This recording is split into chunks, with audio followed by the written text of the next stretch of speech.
Today, the latest weapons, coupled with the fighting skill of the American soldier, stand ready, on the alert all over the world to defend this country, you, the American people, against aggression.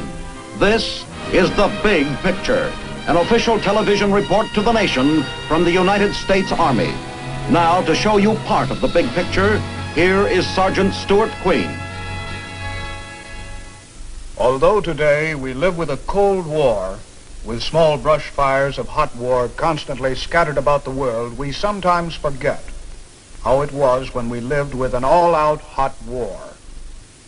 But it was only 10 years ago, about this time of the year, when we were fighting all over the world, the hottest war history has ever seen.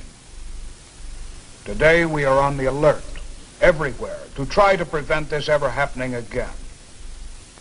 Lest we forget what it was like in total war, we are going to contrast today and yesterday on the battlefields of Europe.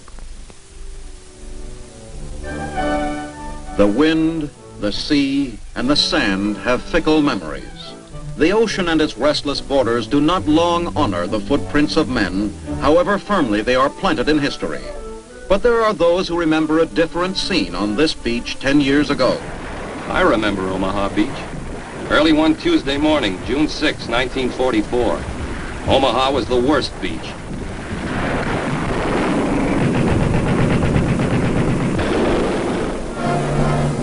The coast of France, halfway between Cherbourg and Le Havre. We came in with 700 ships, 2,000 planes, 300,000 men. Easy Green, they called this place. Easy? My outfit, the 116th Infantry, lost 800 men here that morning. Green? You bet. Ever try to fight when you've been seasick all night? We landed in the roughest seas the English Channel had seen in 20 years. Down the road a piece, we got help from the paratroopers.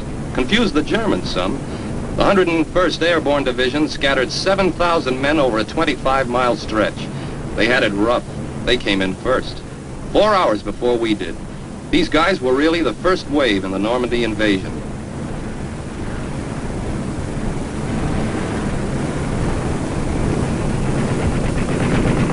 The main thing I remember about Omaha Beach was being lost. Everybody got lost in that weather. But you couldn't stay lost long. The Germans saw to that. Looking at Omaha Beach today, it's hard to believe it.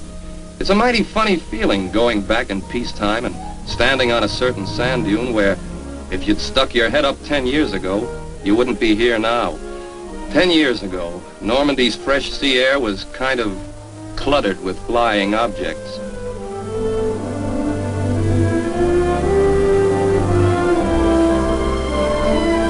Saint Laurent. I won't forget that place. I wish I'd found a cow around that day to precede me through the minefield.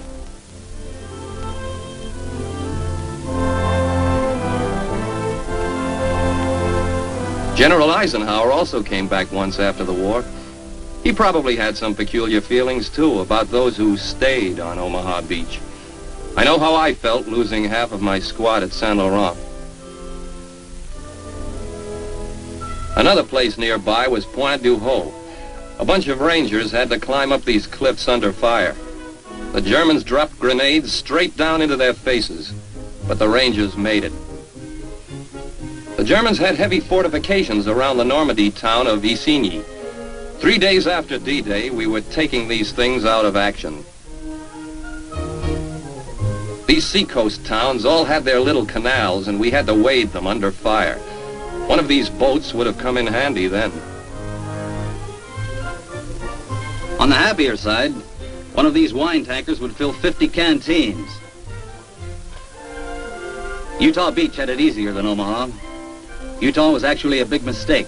The strong tide carried us 2,000 yards from where we were supposed to land. There wasn't a German in sight. See the bullet holes in that GI can?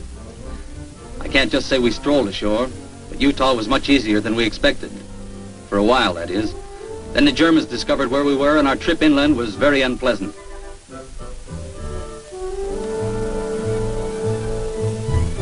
This memorial sits on top of a German bunker we captured that first morning. By the end of that day, we had 20,000 men on Utah Beach. This area was mighty busy then. We landed 1,700 vehicles here that first day.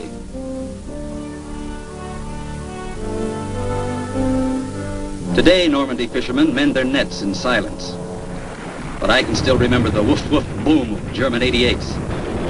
The history books say that Utah Beach was taken with ease. Only 118 casualties compared with 5,000 at Omaha.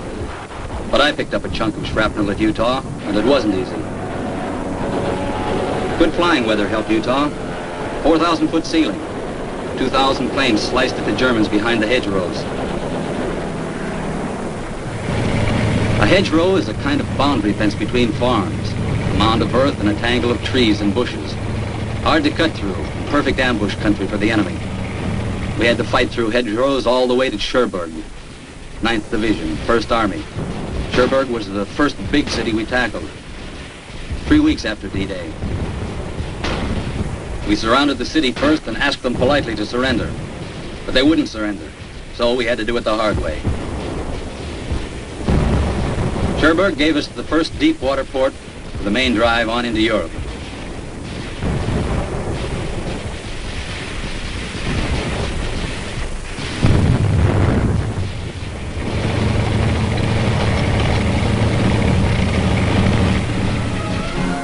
Cherbourg, an ancient Roman port with a 30-foot deep channel to the sea, has now returned to its proper business of importing butter and eggs to England.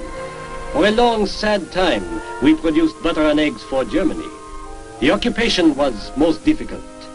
Some of us died just like soldiers. But it is with thanks to the American soldiers that our city smiles in peace today. Saint-Lô, another thankful Normandy town with a population of 15,000, has returned to its art of weaving. Maybe I better tell you about Saint-Lô. This was the breakthrough town. Here's where we started running wild across France.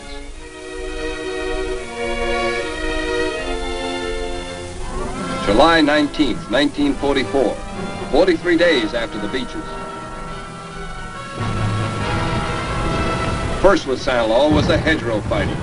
It took time. We'd work hours for a little stretch of plowed field, or to get across a road. Inside the town, I remember deciding to use one of the church steeples for an observation post. The Germans shot the steeple off just when I'd made up my mind. Saint-Lô was soon only a shell of a town. The whole Normandy campaign centered in this countryside, so we could get going toward Germany. Lieutenant General George S. Patton's Third Army started it, used their own blitzkrieg on them, and hurtled toward the German border.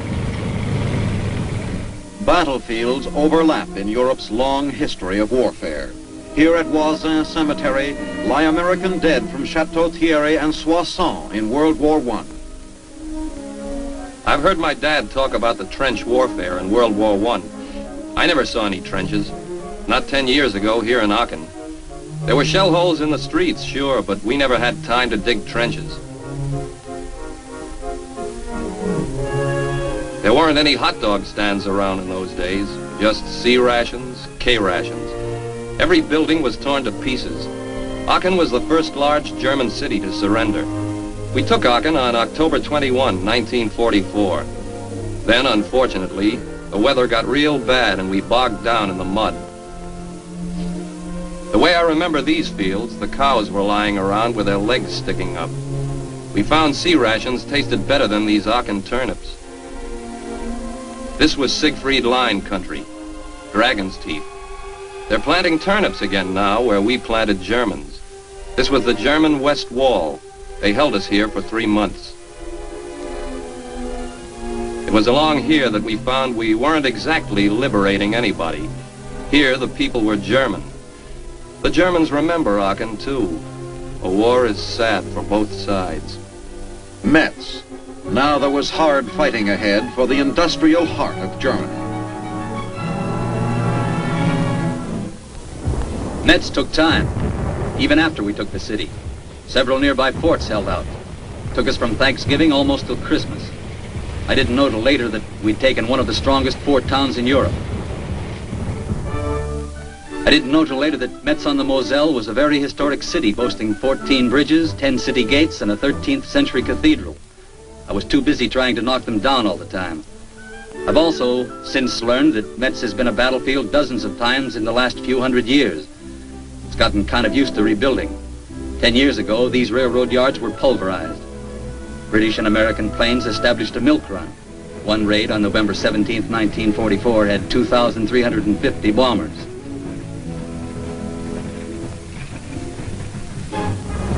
Aachen we first had to take. Then we found we had to hold it. This was a new experience for us. We'd gotten used to moving right on through these towns. But Aachen had a surprise for us. The Battle of the Bulge. A Christmas present from German General von Rundstedt. His sudden counterattack cut a 60-mile gap in our lines. Malmedy today is a quiet little country village.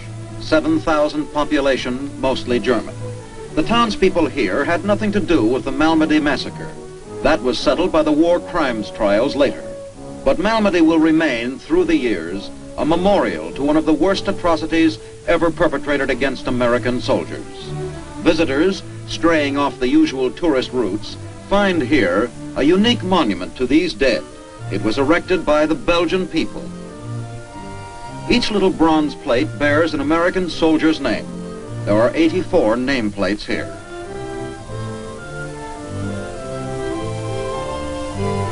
To the memory of the soldiers of the United States Army who, while prisoners of war, were massacred by Nazi troops on this spot on 17 December 1944. At the American Military Cemetery at Luxembourg, not far away as a tank travels, there is an even simpler memorial among the 1,000 crosses. This is the grave of General George S. Patton, Jr., whose speeding tankers blasted out the path to victory in Europe.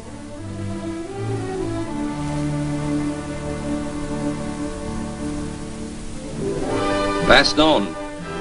I tried to look it up when I got back, but you can't find it in the encyclopedia. This is where I spent Christmas Day in 1944. You might remember it on account of one word. General McAuliffe and his 101st Airborne outfit got surrounded in Bastogne. The Germans called on him to surrender. His reply will live a long time. Bastogne has built a huge 48 States memorial to its liberation. The only military activity in Bastogne now is the changing of the Belgian Guard. The town of Bastogne has gone real nuts. You see the word everywhere. The 101st Airborne held Bastogne for 5 days, although we were completely surrounded and under constant attack by Germans who outnumbered us 5-1. Bastogne looks a lot brighter today. During the Bulge, there was a heavy fog most of the time and snow. I'll never forget the snow. The Bulge started on a Saturday night right after a blizzard. For a week, the Air Force couldn't even get through that weather. We were hungry and cold and scared. We couldn't move for the ice, but there wasn't anywhere to go anyhow. We were cut off in every direction. You might say it was a very skittish situation.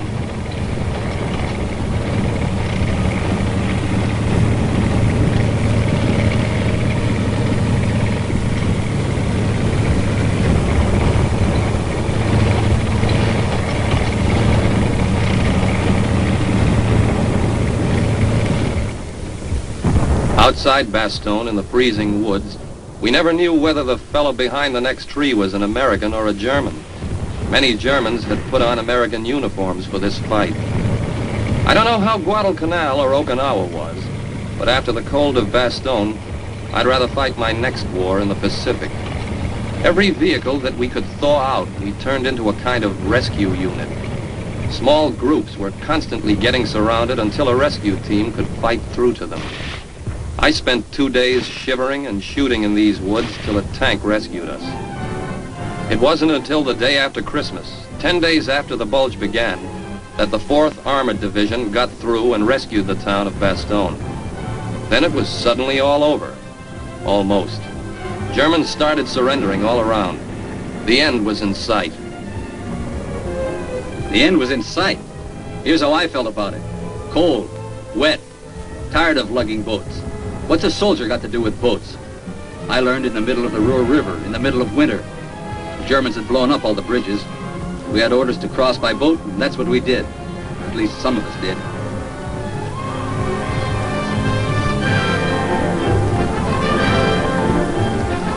You don't feel much like a victorious army when you're about to take a swim in ice water.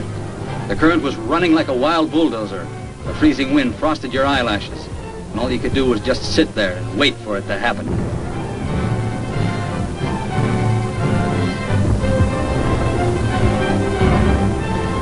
Let's examine this situation. The temperature is about 30 degrees. You're soaked to the blue skin, wet long johns, wet socks, wet shoes. And what's more, you're going to stay wet all that day and all that night. You can't stop to warm up and dry out because the Germans will then throw in artillery fire.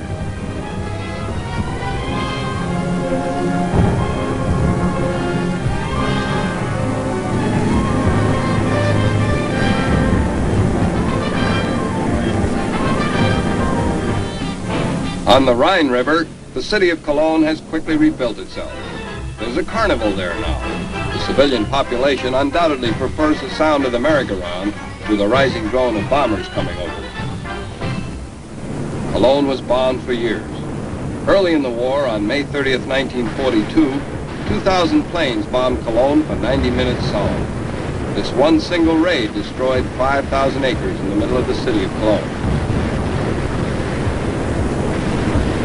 These were wild nights in the skies over the Rhine. It was the 4th of July all the time. Night after night.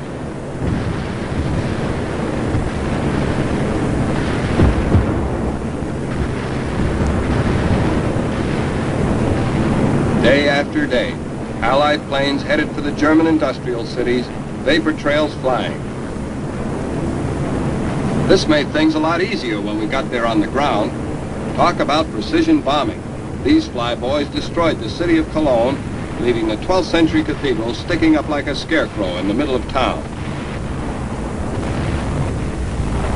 The cities of the Rhine. Eisenhower had 6 big armies ready to pounce. We were moving fast again now. Cologne didn't take long. It took only one day and a night to break into the city and clear out the panicking Germans. The regular German army was beginning to leave the fighting to the civilian Volkssturm. Mostly kids and old people, but they were dangerous snipers. All around us, in all the other river towns now, the Germans were pulling back across the Rhine. But it seemed that everywhere I went, the Germans somehow just hadn't left yet. The brass called it mopping up, but sometimes you couldn't tell who was supposed to be mopping up who. Then, all of a sudden, the Germans became hard to find. We had to hunt them out like individual rabbits.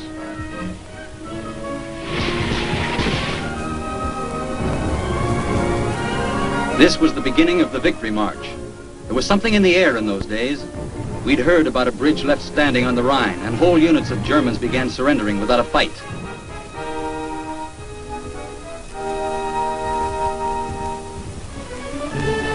But the Remagen Bridge had collapsed by the time we got there.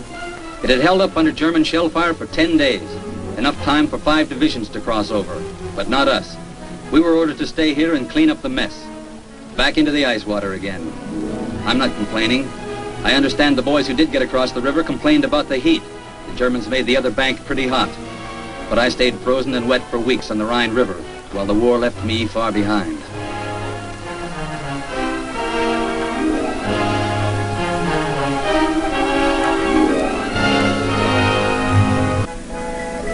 What's left of the Ludendorff Bridge at Remagen isn't much to see today. Just the pilings. Most people remember this bridge because we captured it 10 minutes before the Germans could blow it up. I remember it because they finally did blow it up. 10 minutes before I could get across that river with dry feet. There are those who enjoy camping along the Rhine today. I wouldn't. I've had it.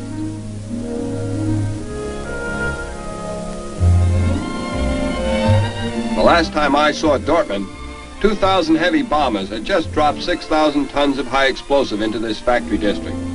There wasn't a smokestack standing. Rolling mills and heavy machinery scattered all over the lot. Bomb craters everywhere. They should have no trouble digging iron around here for some time to come. Essen got it just as bad. Shuttle bombing. This was the home of the Krupp Steelworks. And when we were hitting these big steel plants, we knew we were really hitting Germany. Now these steel mills are all back in business again.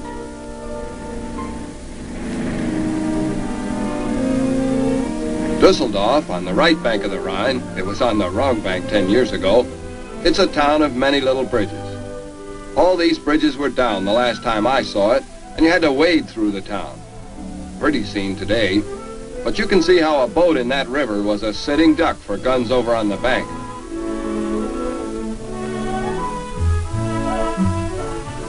Although Dusseldorf looks like a healthy resort town, the air is actually about as dusty as it was during the bombing. Smoke from the chemical factories. Industrial Germany has made an amazing comeback. This memorial in Dusseldorf says, "Return our prisoners of war. Many Germans captured by the Russians never came back." This swimming pool, about 100 yards from the Rhine River, is another example of post-war construction. In many German cities today, it's hard to tell they ever had a war. Dusseldorf has money today. They're breeding racehorses where the fire bombs once rained down. Where they used to manufacture high explosives and fuel for the Nazi buzz bombs, now they're giving Paris a run for the fashion purse. 10 years ago, how us bulls would have liked this china shop. Dusseldorf, in the center of the thriving Ruhr Valley, is an exhibition town today. But I remember when they were exhibiting something far less pleasant.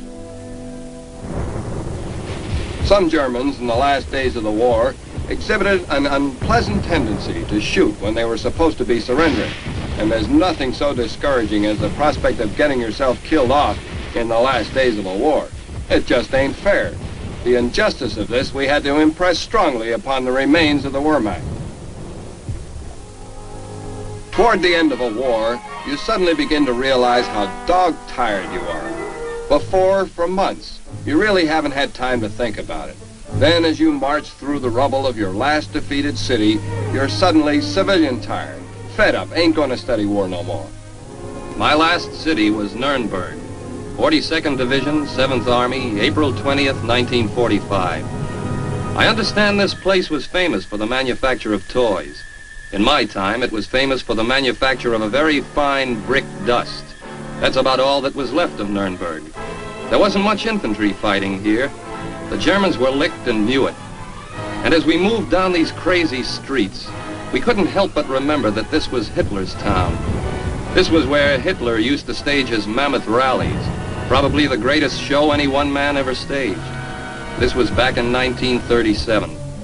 Hitler was going great guns then, stirring up the German people to fever pitch. The wonderful new German Reich, designed to last for 1,000 years. Well, we saw how long it lasted, from start to finish. Nuremberg was also where Hitler established his infamous Nuremberg laws that sent millions to concentration camps, starvation, gas chambers, and death. I was very pleased to participate in the Battle of Nuremberg.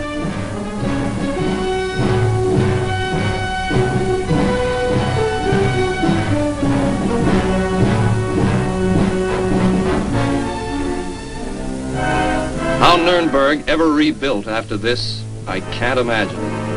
What the Air Force had left, our artillery and tanks finished. Sometimes you wonder if it's worth all the trouble it takes to capture a city. By the time you've got it captured, it isn't a city anymore.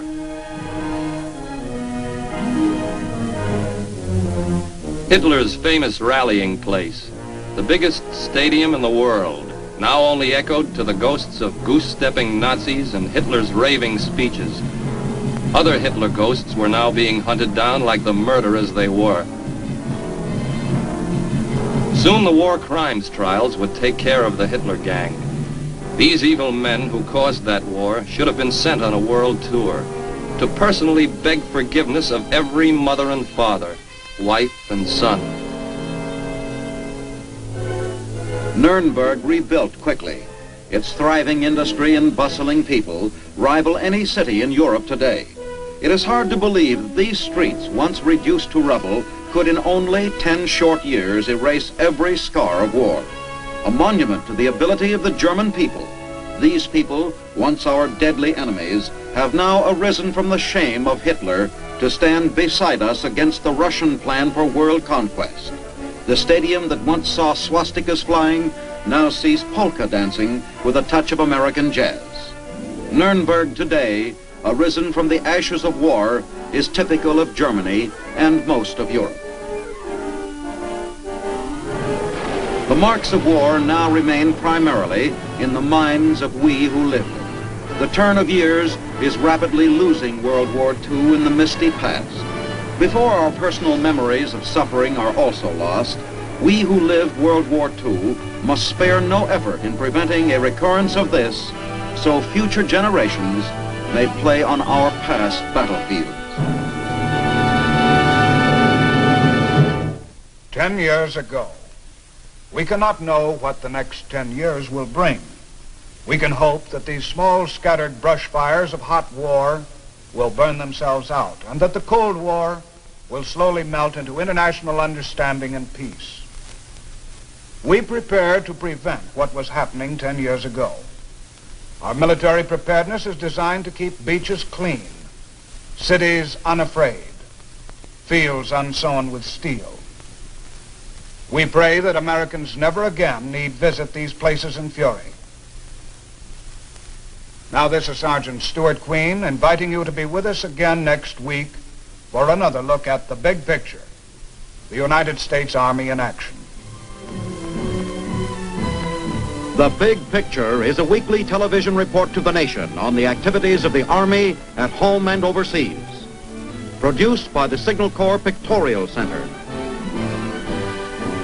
Presented by the U.S. Army in cooperation with this station. You can be an important part of the big picture. You can proudly serve with the best equipped, the best trained, the best fighting team in the world today, the United States Army.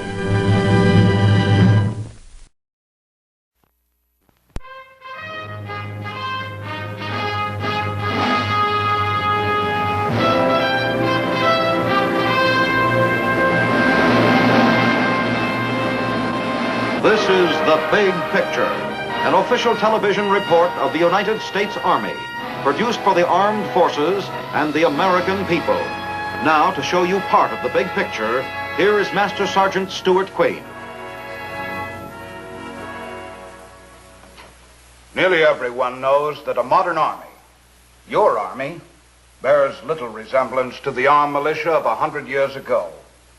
Today's armies are much like giant industrial concerns, employing the skills of scientists, engineers, artists, even television announcers. But I wonder how many of you are aware that a very important member of your army today is a man who, in a sense, is a salesman. A salesman of such importance that there would be little exaggeration in calling him Mr. Army himself.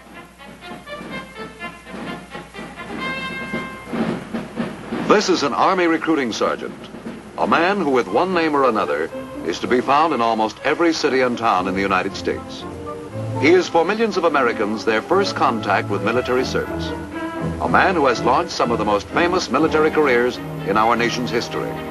This particular recruiter is Sergeant Walter J. Sullivan.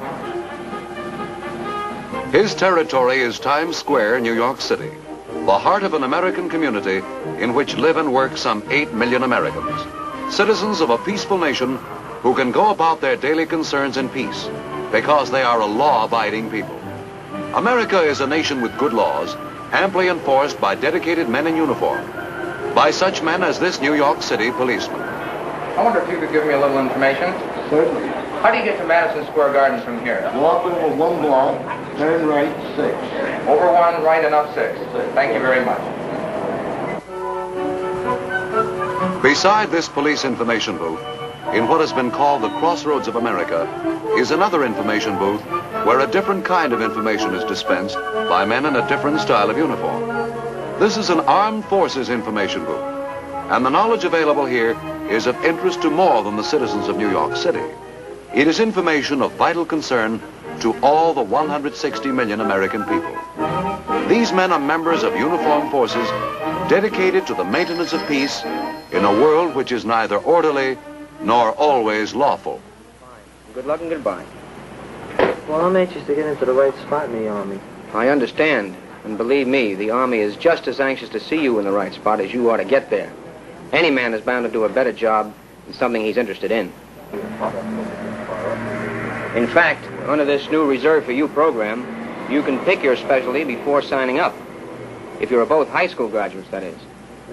Like any good salesman with a reliable product, the Army recruiter deals primarily in facts. He sells by giving freely of his knowledge, and what he sells is a kind of insurance, much the same kind of insurance we buy every time we pay a policeman's wages, but on an even greater scale. For where the policeman enforces our laws, the soldier defends the nation itself. Our laws and our cherished institutions will endure only so long as we can adequately defend our country against aggression from without. This is the job of the American soldier. And most of these men today, particularly those of the regular Army, enter their military service voluntarily through the counseling of an Army recruiter.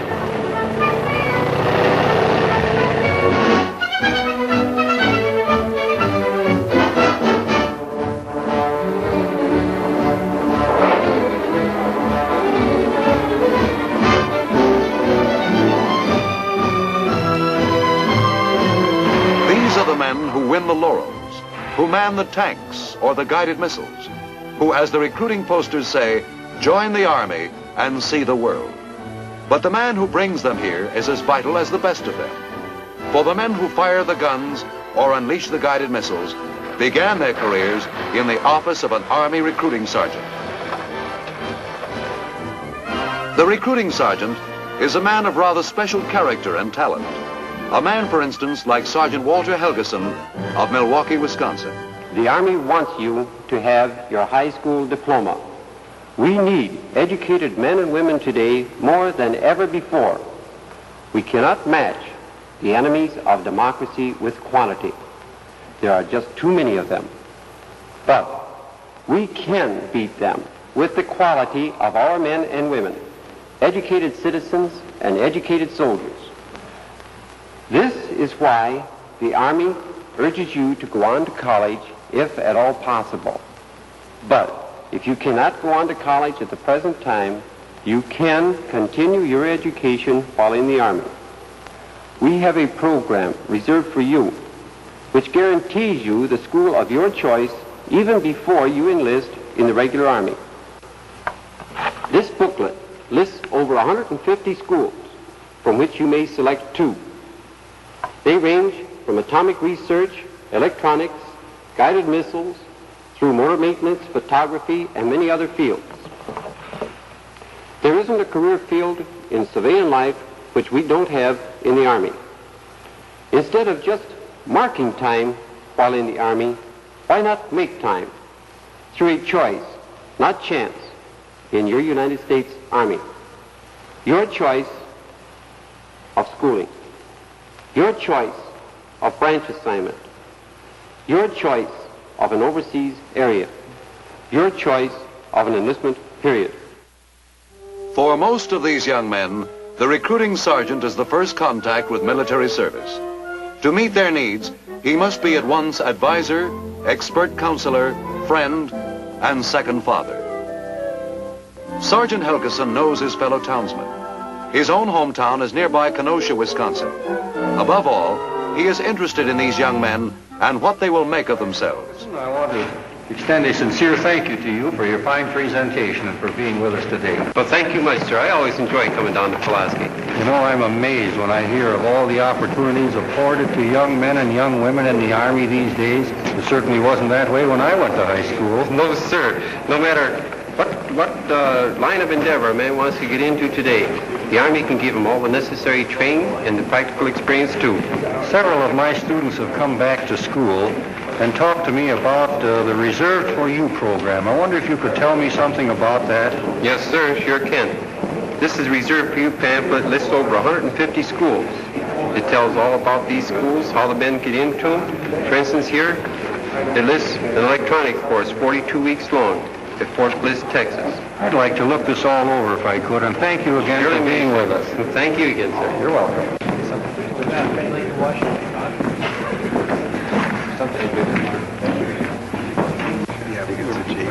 We do you think of Nike, fellas? Pretty great. How does it work? Well, I'll explain to you a little bit. This is the acquisition radar. This picks up the target out on the horizon, and it tracks it in until it comes within range of the target tracking radar here. This picks up the target from the acquisition radar and relays the information back into the box. Well, what about Nike, Sarge? How does a fella get into it? Well, you can enlist directly into Nike. You can serve your entire 3-year enlistment right in Nike. Then when you decide to re-enlist, you can re-enlist for the location in which you want to serve. Even in Milwaukee, Sarge? Surely, right in Milwaukee. We're ringed by Nike here. If you want to, someday we can make arrangements to take a trip out and see what a site looks like. Sounds good. That would be nice.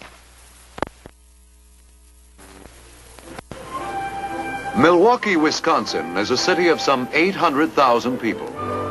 The problems of a recruiting sergeant here are different from those of the recruiter in New York. And they are also different from those of a town like Blackfoot, Idaho, which has a population of 8,000. In a town of this size, the Army recruiter is a prominent member of his community, as dependent on the goodwill of his constituents as any elected official. His constituents include not only men in uniform or potential recruits, but their parents, brothers, and friends as well. The recruiting sergeant here has much in common with the old circuit judge or itinerant preacher. He travels a regular route through the several towns in his territory, making new friends, greeting old ones.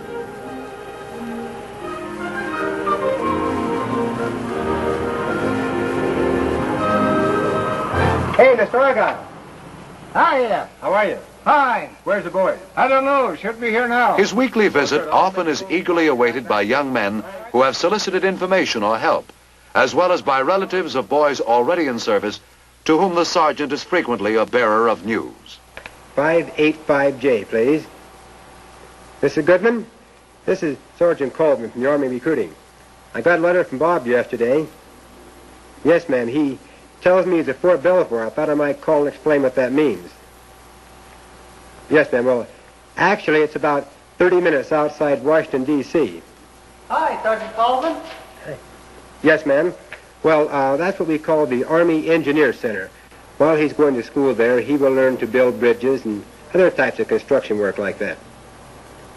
Yes, ma'am, I know he liked engineering. In this close-knit community, Sergeant Charles Colvin finds that his contacts with young soldiers last long after they enlist, as they write for advice, encouragement, or just to let him know how things are going.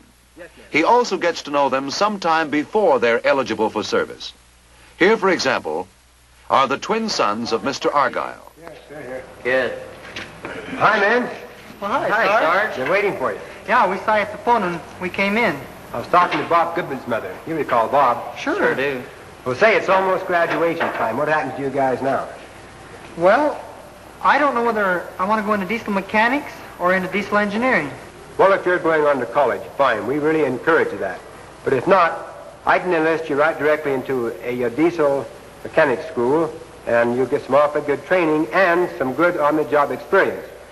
Also, while you're in the Army, if you decide you want to go on to college when you get out, we have a very good program whereby if you're stationed near a college, you can go there during your off-duty hours and take schooling, and the Army will pay 75% of your tuition up to a certain point. Or, if you aren't stationed near a college, they have correspondence courses you can take that will increase your education, and a very good program. Now, how about you, Dean? You was going into what field? Oh, either accounting or dentistry. Well, we have schools in both those programs. We can enlist you the very same as we can Dale, right directly into a school. Sounds all right. Say, Sarge, the other day when you was talking to our senior class, you mentioned something about going through training together. That's very true. The men that enlist in the Army now under the buddy plan are guaranteed they will stay together during their basic training. Does that include the 3 years also? Well, it would do for you two, being you're twins, if you were going into the same field. But being you're going into one field, Dean's going to a different field, you'd only be together during your basic training. Uh-huh. Say, Dad, what do you think of our going into the Army? Things fine. Fine training. Service, information, promises, commitments. By such means does the recruiting sergeant make new soldiers of curious young civilians. A few hundred miles from Blackfoot, Idaho, high in the Colorado mountains, is the city of Denver. Here again, the Army recruiting sergeant meets some problems which are unique, and others which are common to all recruiters. To succeed, he must use all the resources available to him. He must display unlimited perseverance, and he must be prepared to demonstrate that he delivers on his promises. This is Sergeant Ken Malone, who is in the process of doing just that. Oh, fine. Real busy, working hard. Been down the station since you came back? Oh, first place I went. Real great. Say, Phil, I'd like to have you meet Dale Cromer here. Hello, Dale. How are you? Fine. How are you? Fine. You a prospect now? Mm-hmm. He's working on me. Oh, good. What kind of luck are you having with him? Oh, I'll tell you, Phil. This guy don't really believe what I'm trying to tell him. What? I think he's going to get away from me. Oh, you're a hard man to get away from. How long did he work on you? Oh, about a year and a half altogether. Dale, Phil here is proof of the pudding.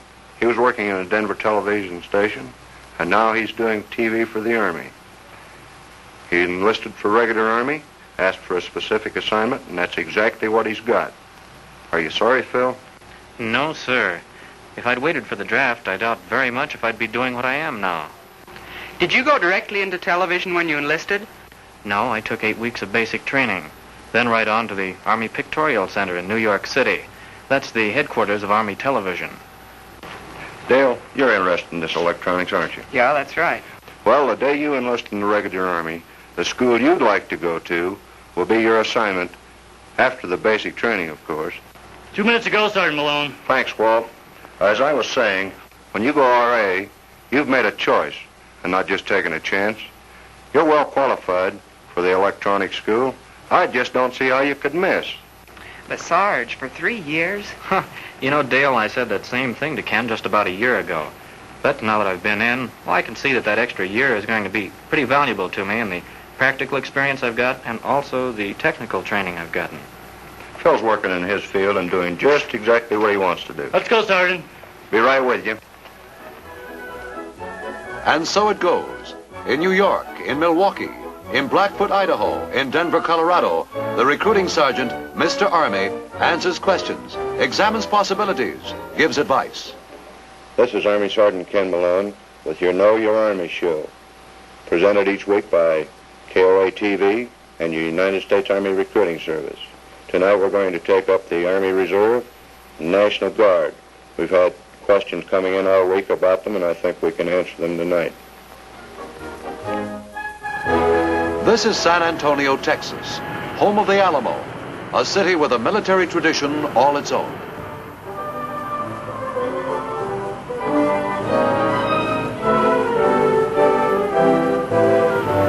One of the recruiters in San Antonio is Sergeant Edward G. Lowe. His mission today, as so often happens, is not to persuade a young man to become a first-time soldier, but to encourage the continuation of an Army career on the part of an experienced veteran. Men in this situation often come to the recruiter for advice and counsel.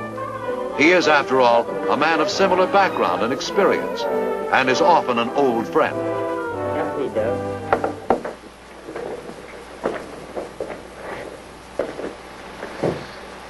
Doug, with your experience and background in helicopter maintenance, I know as well as you do that you're needed both in the Army and the civilian Army.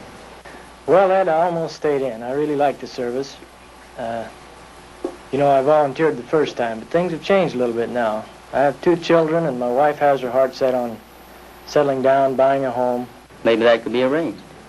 Does she know about Operation Gyroscope? No, frankly, I don't know too much about it myself. Well, this is the story, Doug. Operation Gyroscope provides for the rotation of units in the United States with similar units overseas. Normally, a unit would spend 33 months overseas and return to its home station for approximately 31 months. Also, it provides for the concurrent travel of dependents in top 3 enlisted grades such as yourself. Now, this should be especially appealing to the wife. Yes, I believe she would like that. You know, I like the idea of the units staying together, too. So do I. Here are some of the units we are listing for at the present time. We have the 4th Armored Division, the 2nd Armored Cavalry Regiment, and also the 11th Airborne Division. And they all have vacancies in both your grade and MOS. Remember this, Doug. If you re-enlist, you have a choice of an assignment and your old stripes back. But you must make up your mind within the 90-day option period. I know, Ed, and I've been thinking about it. I have 40 days left, but I just can't make up my mind. While you're thinking about it, think that re-enlistment bonus over. Believe me, I have. Say, how about having dinner with us one night this week and explain all of this to my wife? Wednesday night be good? Fine, about 6 o'clock. See you at 6. More than 1,000 miles from San Antonio, on the shores of the Pacific Ocean, is a city named for still another saint, the Golden City of San Francisco.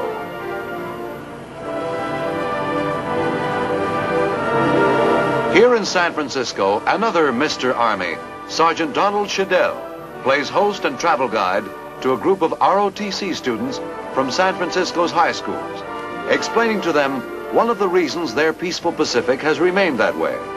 The reason is Nike, Greek goddess of victory, and America's major operational ground-to-air guided missile.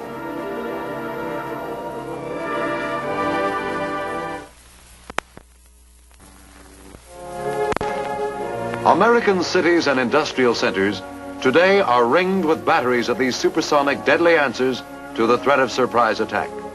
The young men have an opportunity to see close up one of the first successful products of the age of guided missiles.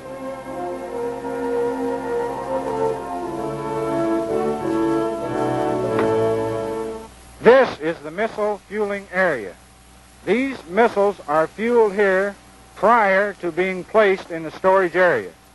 The missile is fueled with nitric acid and JP4 rocket fuel.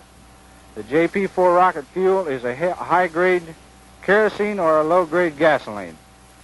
The men that are fueling these missiles are wearing this protective clothing because of the high toxic content of this fuel.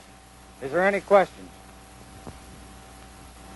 Okay, men, let's move out now to the missile launching area. The effectiveness of the missile system depends in large measure on the intelligence and training of the men who operate it. It is Sergeant Shadell's hope that somewhere in this group of young students are some of tomorrow's guided missile men. This is one of the missile launching section of B Battery 740th AAA Missile Battalion. At the sound of the siren, the men in this section know that the radars on top of Mount Sutro have in their screener scope an unidentified enemy or friendly aircraft.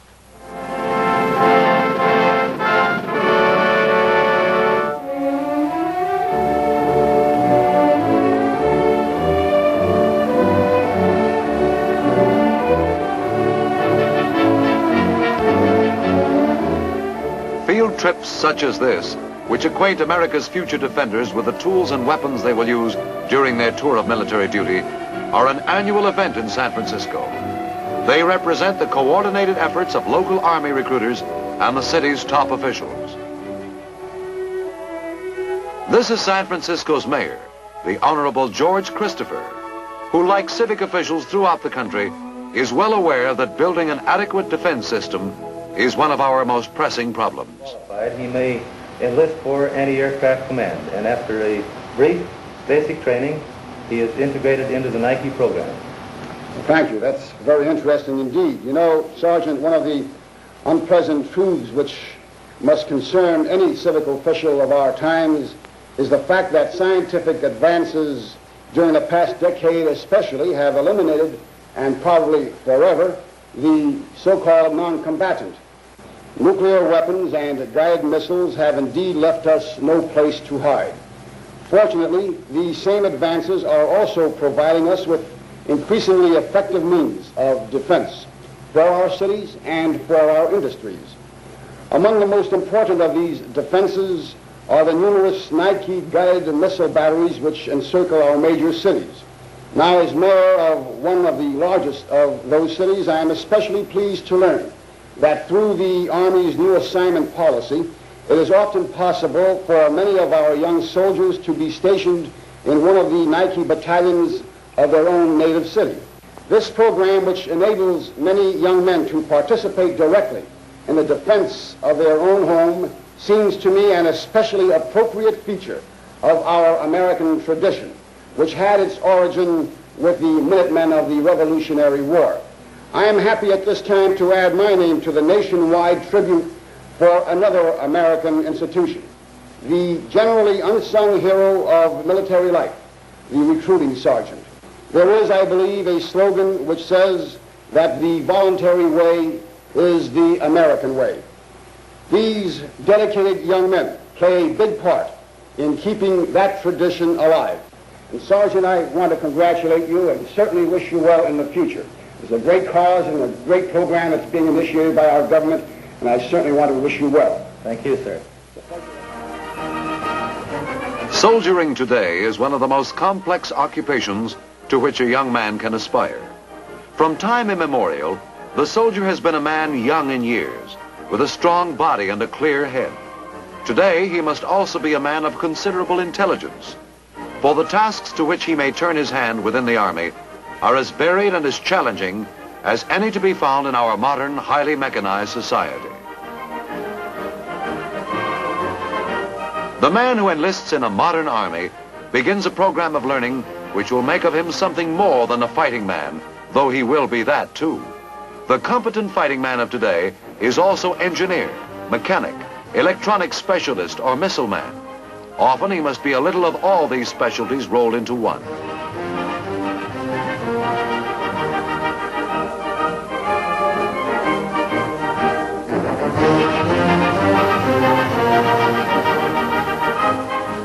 One of the most pressing problems of every modern army is to increase the number of genuinely trained and skilled individuals available for military duties. The soldier today is heir to an old and honored military tradition, and also a pioneer on frontiers of science and military art where none has preceded him. The voluntary way, it has been said, is the American way. It is also the way in which men learn best. It is here that we see what is perhaps the Army recruiting sergeant's most valuable contribution. For through his efforts, men are brought voluntarily into that phase of military life where they can be expected to make their greatest contribution. A man situated where he wants to be, learning a skill which he wants to acquire, is both a happier man and a better soldier.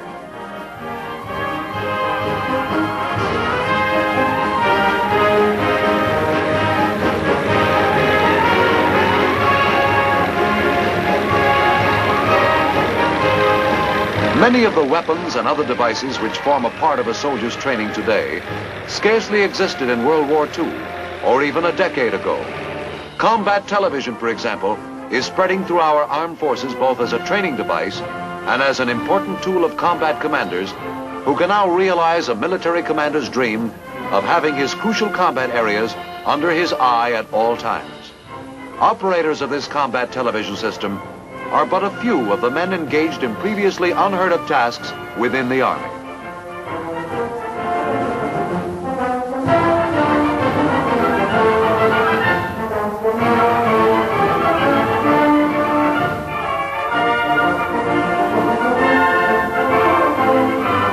Those who come to their military service through the office of a recruiting sergeant may proudly call themselves the regular Army. They are the hard core of the service, without whom our national defense could not exist. It is to them we look in times of national stress, and they are there largely because of the Army recruiting sergeant. The complexity of warfare today virtually defies description, and the skills required to operate new weapons in speeds faster than sound must be welded to all of the old time-tested abilities of the fighting soldier.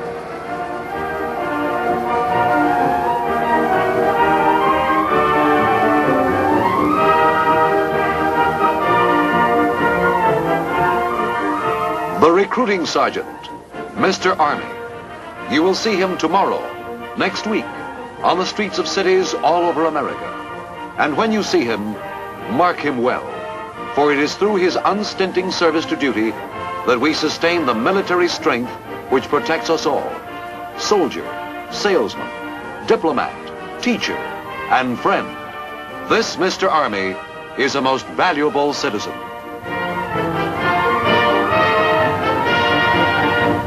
The Army Recruiting Service, to which our recruiting sergeants belong, has a tradition as old as armies themselves.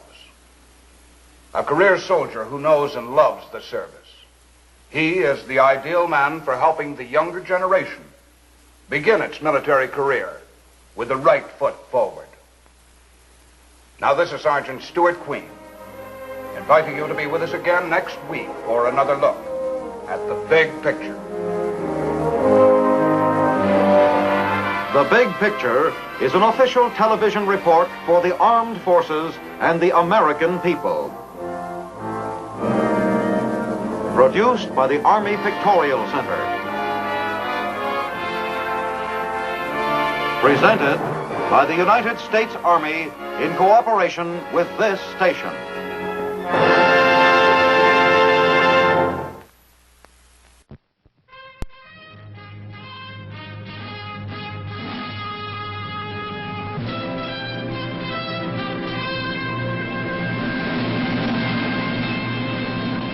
This is The Big Picture, an official television report of the United States Army, produced for the armed forces and the American people.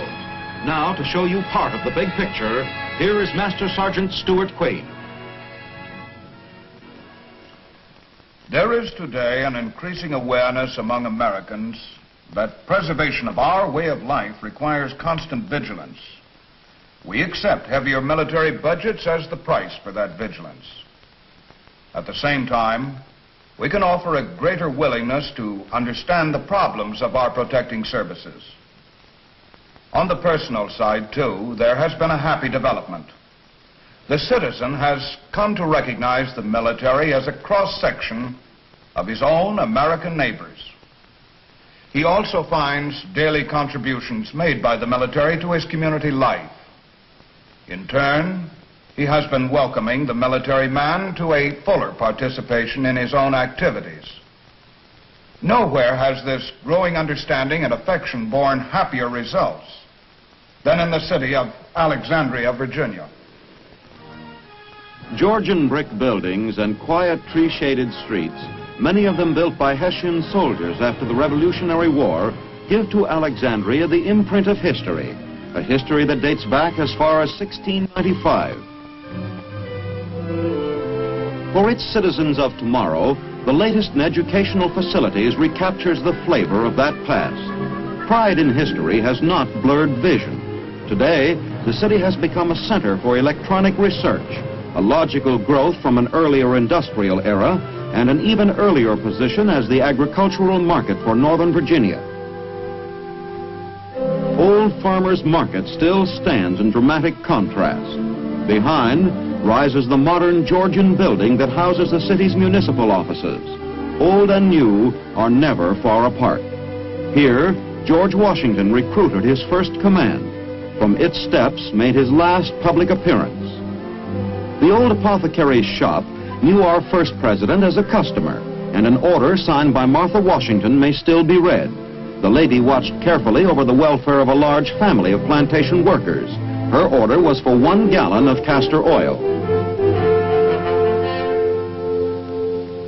In historic Christ Church, the president worshiped, and here many presidents since have attended services. Here, too, worshipped another soldier's son in whom Alexandria takes pride, the immortal Robert E. Lee. Carlisle House marks an even earlier link between city and military. Here were organized the campaigns of the French and Indian Wars. Just outside Alexandria lie other reminders of our early years. Mount Vernon, now maintained as a national shrine, stands unchanged from the days when Washington presided over its stately mansion and well-planned acres. Mementos of our first president are preserved in the same state as when he used them. The family Bible in which he sought comfort and guidance. The desk at which he worked. Of more than passing interest is the key to the Bastille, alongside a model of that symbol of tyranny. The key was a gift from Lafayette, whose role in the French Revolution received inspiration from Washington, the good friend who carried our own revolution through to victory. The gold-handled sword and wooden-stocked pistol never failed to draw the tourist's interest. George Washington was 16 when he first came to live at Mount Vernon. Except for the interference of great circumstances, he might have had an entirely different reputation. He had wanted to become America's leading agriculturist. 2 dates with immortality prevented. First, the call to command the Continental Army. Second, to become President of the new United States.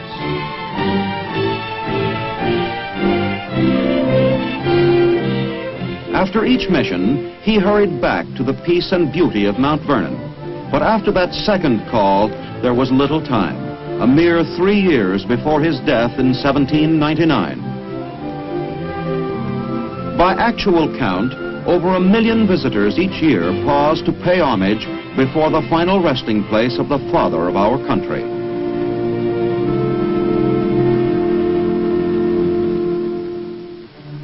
Today's Alexandria has newer ties with the military.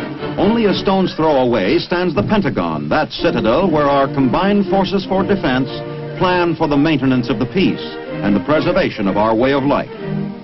Nearby is Fort Myer, part of the military district of Washington. While just south of the city lies Fort Belvoir, home of Army engineer training, research, and development. These and other installations play an impressive role in the community's life.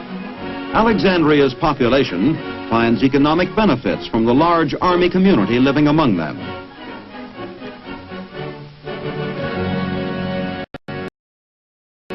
Beyond history, tradition, and cold economics lies another tie, perhaps the strongest, the give and take of personal contact. From it, mutual understanding. To signalize this mutual interdependence and friendly understanding, Mayor Leroy S. Bentheim, before a presenting committee of military and civilians, signed a proclamation designating the week of June 9th as Alexandria Salutes the Army Week, a week in which the city would pay tribute to its military community. The moving spirit behind the project was Alexandria's Chamber of Commerce, in whose handsome new building directors' meetings traditionally open with prayer for guidance in the work before them. Within the Chamber of Commerce are to be found these representative businessmen, dedicated to making their city a happy community in which to live and work. In these objectives, their own women's division plays its important role. Popular Bob Duncan, the Chamber's president, and its business manager, Ernest Corso, briefed the membership on the campaign that must enlist support from all of Alexandria's 87,000 population.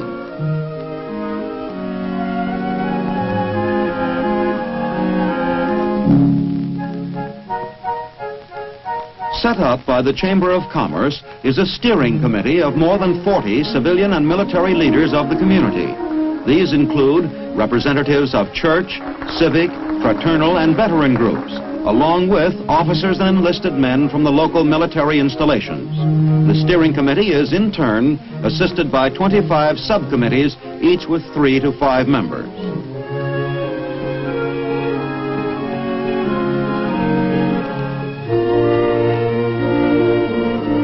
From small items like window cards to Captain K.F. Amende's project for operating a helicopter shuttle service to Fort Belvoir, no detail is overlooked.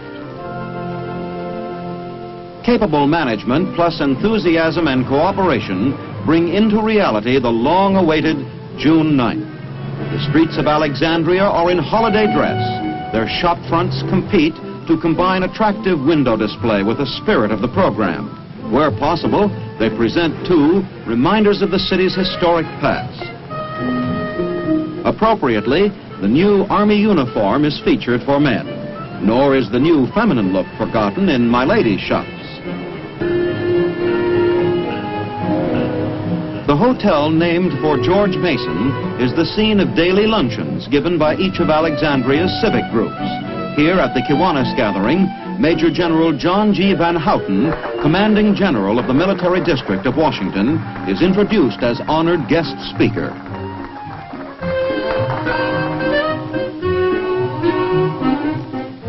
Not to be outdone in friendly hospitality, the Lions present Mayor Bendheim and General David Tully, Commanding General of Fort Belvoir. A feature of the week-long celebration is the Counterpart program, a program which brings together military and civilians engaged in similar work. In Alexandria's council chambers, Army administrators learn of the problems confronting city management. Similarly, representatives of the Provost Marshal and Judge Advocate's offices sit in on the courtroom sessions of Judge James N. Colosanto. The friendly discussions that follow promote understanding of procedures, their similarities, their differences. People rarely think of banking as a military function, yet local bank Vice President Marshall Beverly finds a guest of group finance officers interested in comparing accounting systems. Further evidence that many military functions are merely extensions of their civilian counterparts. Over at the Alexandria Hospital, a nurse finds an interested audience in Colonel Carlton D. Goodill, surgeon for the Military District of Washington, and Lieutenant John Nino, sanitary engineer of the Medical Service Corps. As happens so often in this world, there is also the happy coincidence of two old friends suddenly finding themselves brought face to face in new surroundings. Elsewhere in the hospital, there is a stimulating exchange of ideas between technicians who are well aware of Army medical contributions to radiology. A highlight of the program is a visit by city, Chamber of Commerce, and military guests to Alexandria's busy waterfront terminal. After an inspection of warehouse and docking facilities, the party boards the Canadian freighter Markland. The ship carries a cargo of newsprint for the Washington area from its home port, Liverpool, Nova Scotia, and the operation of unloading the giant holds commands the visitors' attention.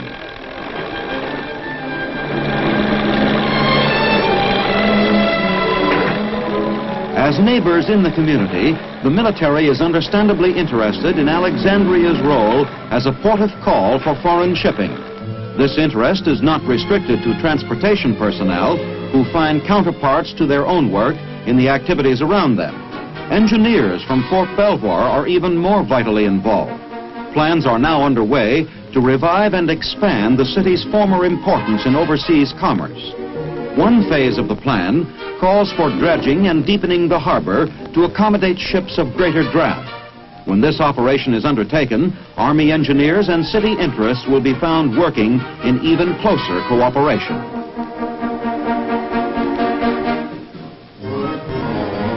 Largest manufacturer in this country of refrigerator cars is the organization known as Fruit Growers. Company representatives play host. Mutual problems of food processing and shipping are explored. The interested guests are from the important Quartermaster Corps installation, Cameron Station. Army sanitation officers are guests of the Sanitation Authority in its newly installed plant, part of a project to end pollution of the Potomac River. Alexandria's Traffic Control Center sees one of the most successful of the counterpart programs, for it brings together men whose work is constantly before the eyes of a concerned public. Their work is measurable in terms of lives and limbs in an area that can be an irritant between these good neighbors. All ranks in both military and civilian groups welcome the informal discussions, for their work frequently overlaps. City police are well aware of the Army's effective aid in cutting down traffic fatalities.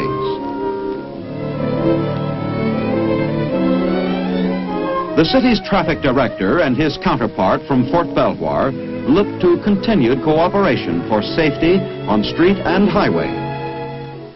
The housing problem is one that Alexandria has shared with most American communities since World War II. With the cooperation of the military, the community has met that challenge. Both the residents and Salute to the Army Week visitors take pride in Temple Village, which houses the families of many locally stationed servicemen. Most Americans are aware of the eyesores presented by housing projects that have mushroomed up unplanned. Temple Village had a more foresighted development, and within its own precincts, there is a management committee which sees that rules for care and maintenance are rigidly observed. Temple Village is a community of families where serviceman and civilian live together as understanding neighbors.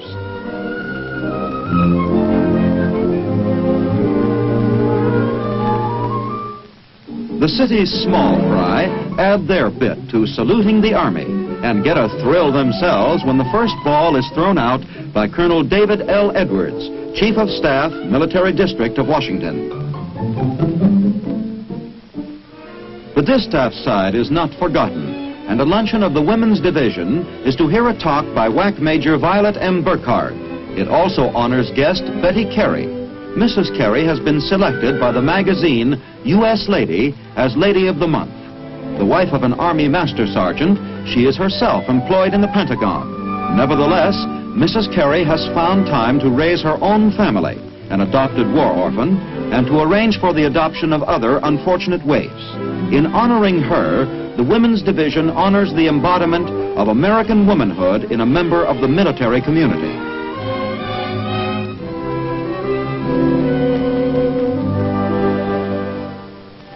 Since Salute to the Army Week was planned to include National Flag Day, the Elks Club observes the occasion by presenting the colors to the Chamber's President, Duncan. The flag is one which has flown over the nation's capital.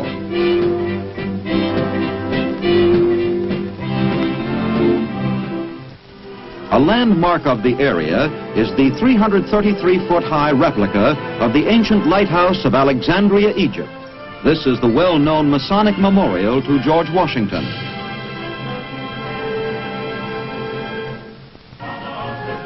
In friendly return for an earlier concert by a civic music society, the United States Army Band and its choral group performed.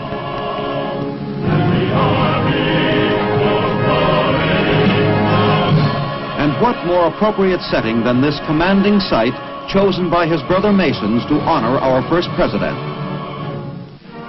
Here at the Old Dominion Boat Club, there is opportunity to take note of the lighter side of the week's activities.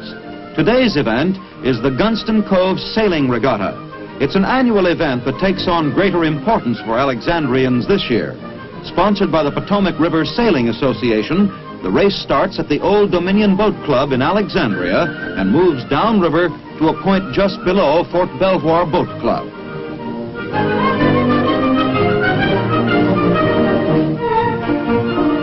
The race is open to both military and civilian, and it's a kind of aquatic free-for-all, inasmuch as craft of all sizes and classes are eligible. Handicaps are established by timing the starts, but that's all.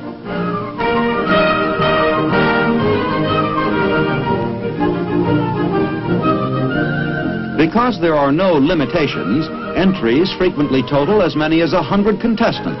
It's fun for all, and the winner may easily turn out to be a homemade 15-footer.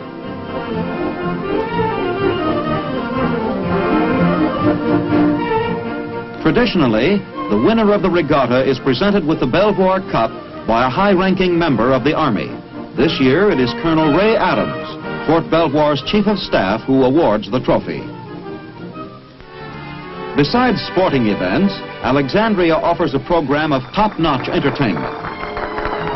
Choral groups and a barber shop, or should we say a hairdresser's shop quartet, provide an ear treat for guests and fellow citizens.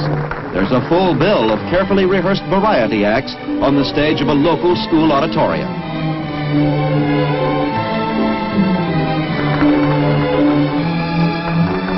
An impressive array of special talents is put on for this gala evening, and the boasted products of Alexandria's dramatic and dance schools all combine to produce an evening of fun.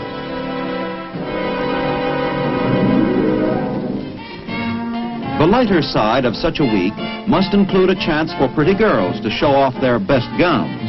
The Servicemen's Lounge, provided by the city for its soldier neighbors, is the logical scene for such an occasion.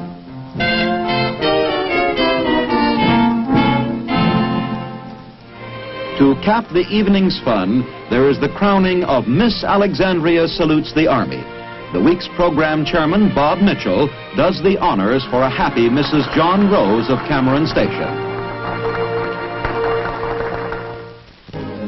A past commanding general of Fort Belvoir is appropriately honored with the dedication of a new armory named for him.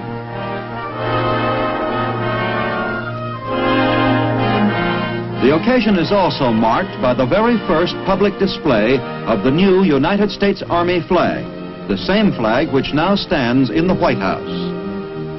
The new armory is a symbol of the close interrelationship between hosts and guests. The building, a former warehouse, long unused and fallen into neglect, had become an eyesore to the community. The Army took over the scarred shell and rebuilt it. Alexandrians look with pride on their newly dedicated 1st Street Armory. Later in the week, another reserve installation will be put into active operation, and feelings of dedication as well as pride will attend its opening. Named for Colonel John Singleton Mosby, it will honor the daring Virginia cavalrymen who served with distinction in the war between the states.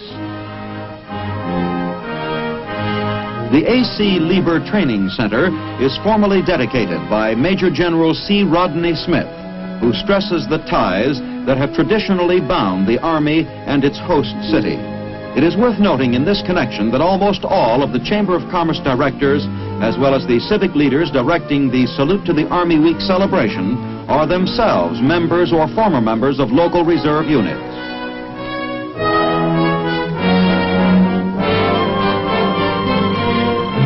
Once again, the lighter note is struck when a pretty little miss, a drum majorette from a local high school, is adopted by the training center as Miss Engineer Reservist. Earlier in the week, this young lady had fascinated audiences with her exhibitions of baton twirling.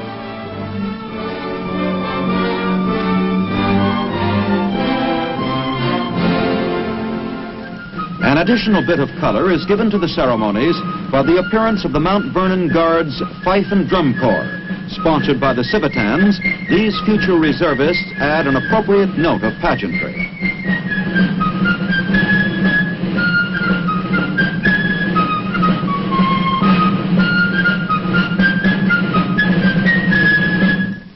The Army puts on an exhibition of its own when a crack ceremonial team of the 3rd Infantry Regiment from Fort Myer executes some smart drilling in Old Market Square.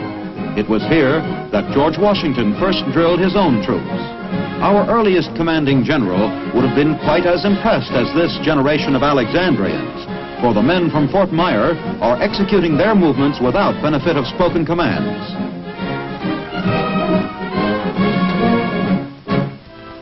But the Army is about to put on an even more impressive exhibition and provides Army-style taxi service to the scene of the big show. It's to be an engineer demonstration at Fort Belvoir.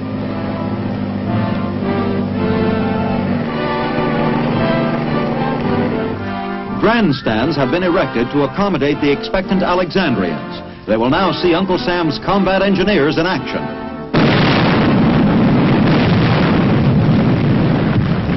With simulated nuclear explosives, it's a preview of what may come one day.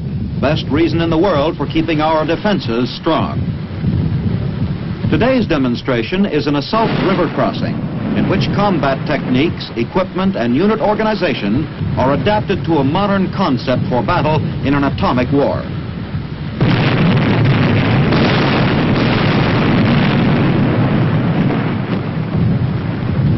To get those first troops over, there's covering fire from the near shore. Amphibians can start on their job while that first wave takes care of enemy defenses.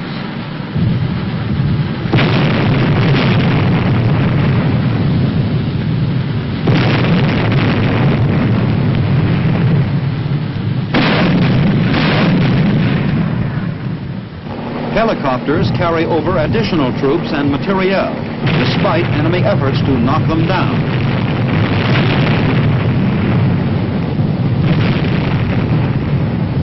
For later study and evaluation, cameras cover the action. Helicopters have another role to perform.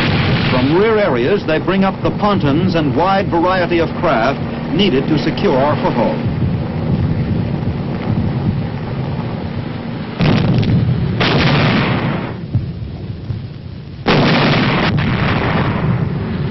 Retrieving is a ticklish job, with an aggressive enemy waiting to take advantage of the floating targets.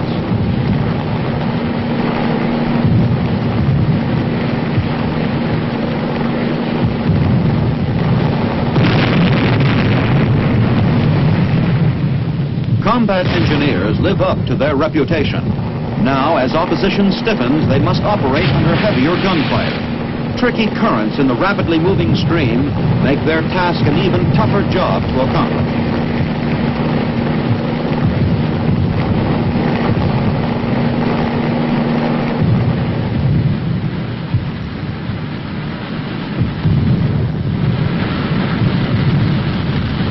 Engineers know that the immediate objective of any river operation is to get assault units across quickly and economically, and to establish a bridgehead which will protect the crossing of the remainder of the command.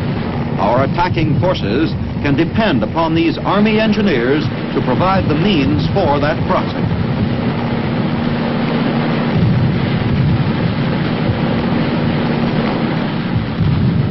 New units quickly work on assembling the latest craft dropped by the helicopters. These will carry heavy rolling equipment to the far shore.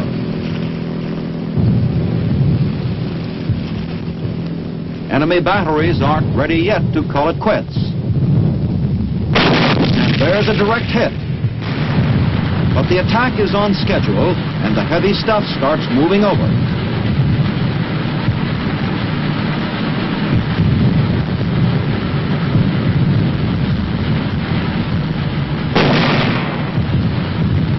Among the spectators are interested observers from friendly nations.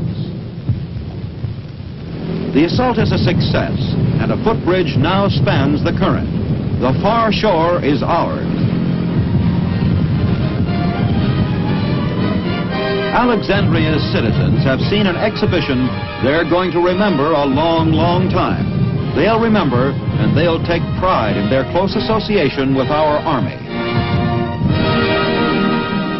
A banquet at the George Mason Hotel marks the formal closing of this week of friendly tribute to the Army. Mayor Bendheim presiding introduced the guest of honor and speaker for the occasion, the Honorable Mr. Hugh M. Milton, Assistant Secretary of the Army and himself an Alexandria. Concluding a speech that traced his home city's historic ties with the military, Mr. Milton reminded his audience that this particular day marked the 182nd anniversary of the establishment of America's oldest fighting force. Then, in words that merit quotation, he pointed out that for Americans there is a common effort that unites soldier and civilian. Said Mr. Milton, like Alexandria, your Army is preserving the traditions of the past and keeping itself in constant state of readiness to ensure that the American heritage shall be passed on to our children and our children's children.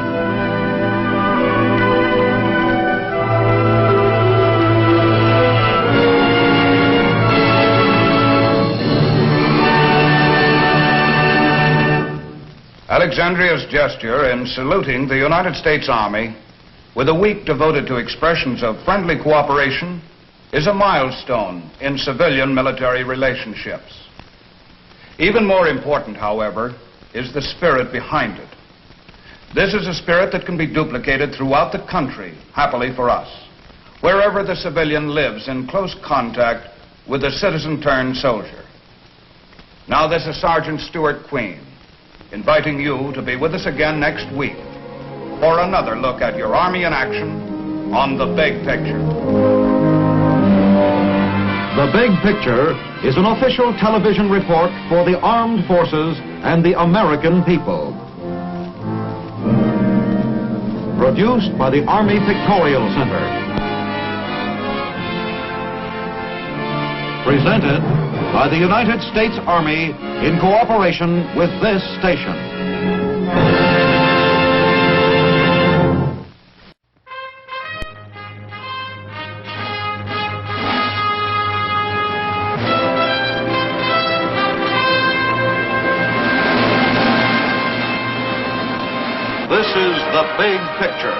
an official television report of the United States Army, produced for the armed forces and the American people. Now, to show you part of the big picture, here is Master Sergeant Stuart Quaid. With this issue of The Big Picture, we are marking the end of our 6th year of programming.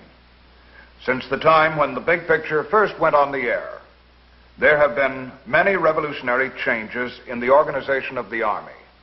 A strong and efficient Army, able to fight any foe, any time, any place, and on any terms, is as essential to our national safety today as it has been throughout our history.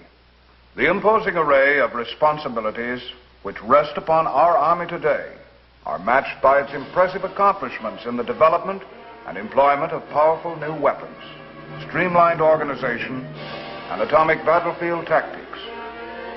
In every area, weapons, equipment, training, organization, and tactical doctrine, the Army is developing maximum power and flexibility to ensure that it will be able to get its troops where they are needed, when they are needed, and with the firepower punch needed for victory. We have built our Army into a new, streamlined force, new in concept, new in mobility, new in powerful atomic weapons and other modern equipment, and with a new dual capability. An Army prepared to cope with the possibility of unlimited nuclear warfare, as well as with the more likely contingency of limited local aggression. The war in Korea hastened the development of this modern Army. Korea was called by various names: brush fire, police action. But to the men who fought there, it was war. The first Big Picture produced was a documentary of that crucial period in our history, and we are indeed proud to present it again. Here now, the first 40 days. This story is hard to tell, painful, because our outfit was in training a few weeks ago. Some of the boys who were with us aren't around anymore. They were good men, good soldiers. They had learned to fight, and they had the guts for fighting. But when it came, it was like a sock on the back of the head. Korea started rough. The first 40 days were a battle for time, with a handful of men against an army. Yes, they were good men, good soldiers. And no story of the Korean War can be told without saying first how well they fought against great odds.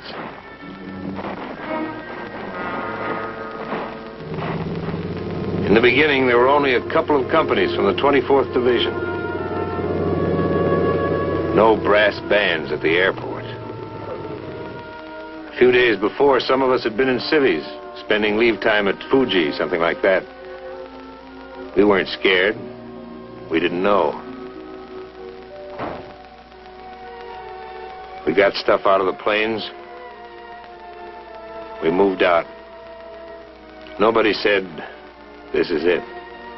Nobody said, "You have arrived in Korea to beat back 5 North Korean communist divisions." Somebody did say, "We're here to delay the Reds." Okay, let's go. About 10% of us were veterans. A few roads looked like France, somewhere between Paris and Metz.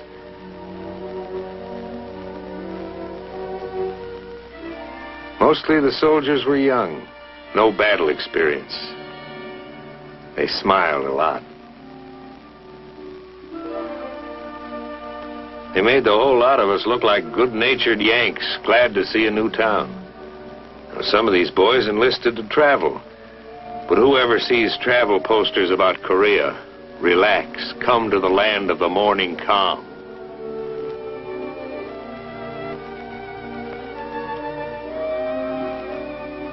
At first, the towns looked like any towns in this part of the world. And the South Korean troops like any soldiers. You know, they worry about the same things and get tired.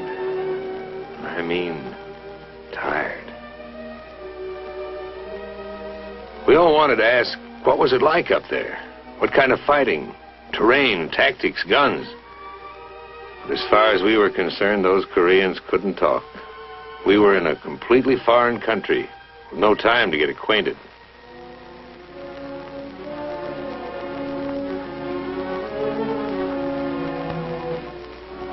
They emptied a town. Hardly a thing left.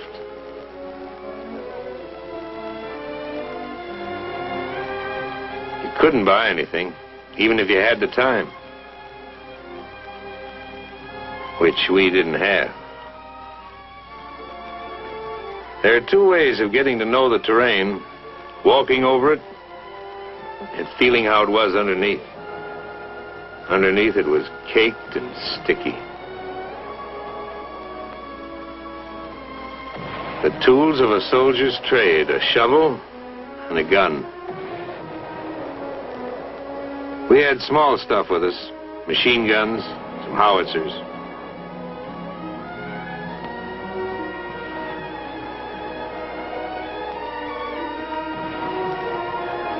It was hard to believe.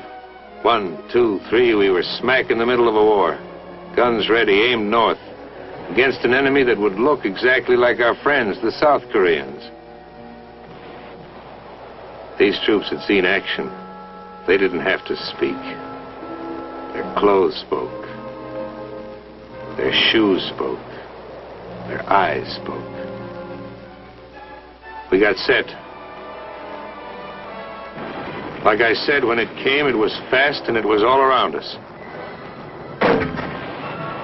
They threw everything at us. We answered. We went ahead. It was like D-Day with no warning. Those kids, they became veterans overnight. Tough, hard, nervy. They moved as if they'd been with us all through Germany. There were too many North Koreans with too much heavy equipment, especially tanks. What can men with guts do against tanks? A bazooka was some defense, but there were too many tanks and too few bazookas. Day after day, it was pull back and fight again. There were too many of them. You wouldn't know where they'd come from. The rice paddies would lie quiet. We'd hide in the shadows, trying to look like a hut or a cornfield or a rice paddy. Concealment was one of our weapons. There were too many of them. The boys pulled back, tired as dogs. Because whenever they'd meet the Reds head on, the Reds had enough men to fight us on the front and on our flanks, too. We knew it, and it was hard to face. We were hurting.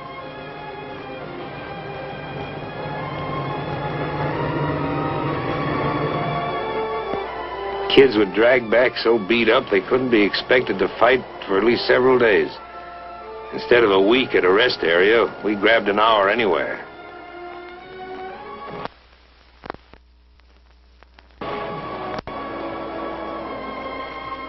Took a shower. Sat down.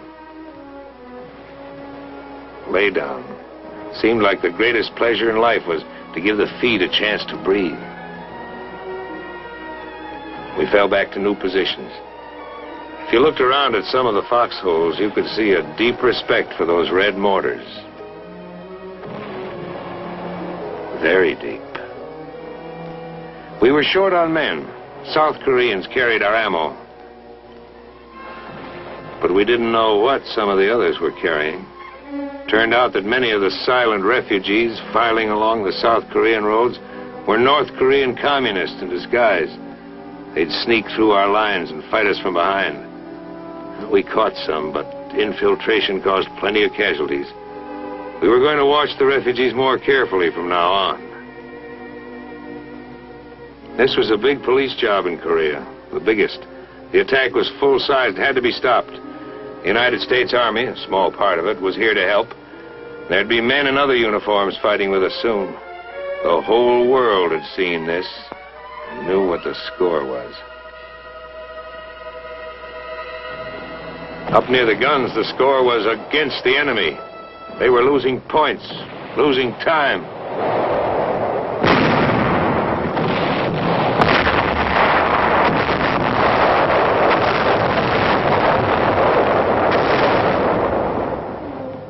There were tough decisions, but we had leaders who could make them. General Walker and General Dean. Yes, our outfits were winning. They were holding back the enemy until help could arrive. We didn't feel it yet, but reinforcements were on the way. It takes time to pour a defense program into a small country with almost nothing. Not all the stuff can get there overnight, even in an age when we're used to things traveling 400 or 500 miles an hour.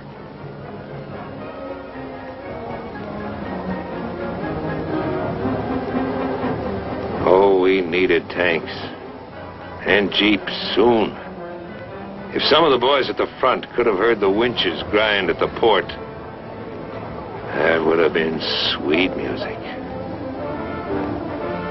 And if something, television maybe, could have shown us the soldiers who were going to fight with us soon, maybe it would have been easier.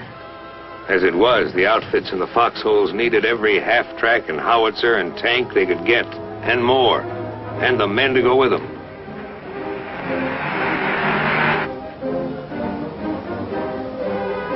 Yes, our mission in the lines was delay.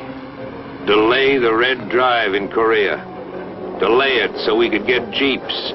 Delay it so we could get weapons carriers and weapons and more ammo. Get it to us, men and equipment, wet or dry.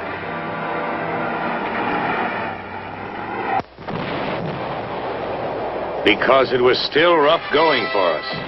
And it would stay that way for months, maybe longer, until enough men would be in Korea to strike back. Yes, it was Operation Delay.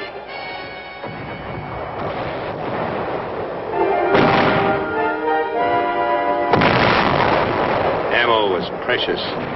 One field artillery battalion against 40 tanks. We'd hold them off for a few hours in a blasting frontal attack. Reds would envelop us on both flanks. Always trouble up ahead and trouble on the sides.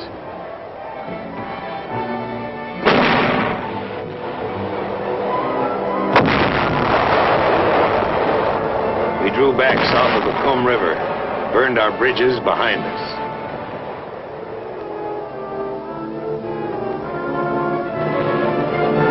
People in big cities like Pittsburgh are bothered by smoke. Now, this smoke was black, but it didn't bother us a bit.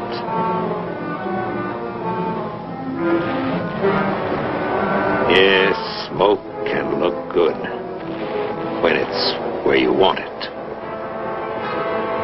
There were plenty of times when the smoke was too close.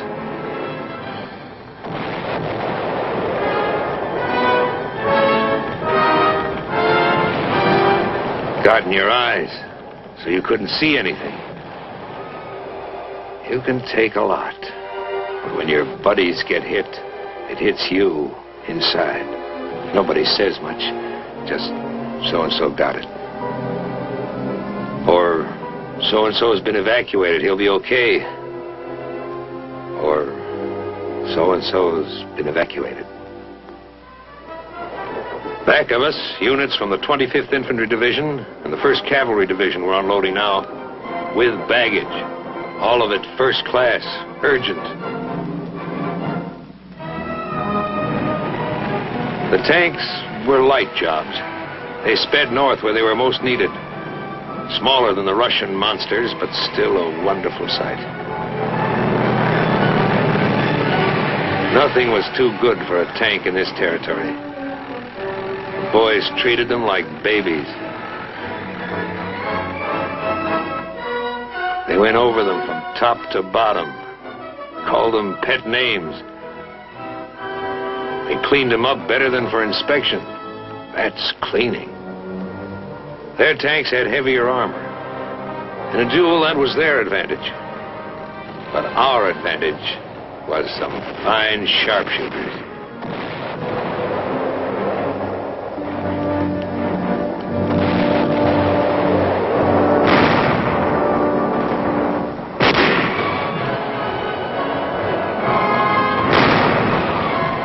They had giants. We had giant killers.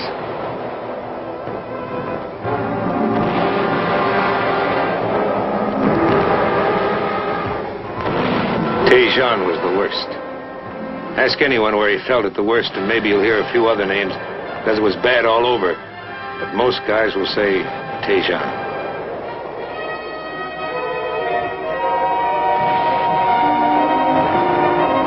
Some places we were just outnumbered.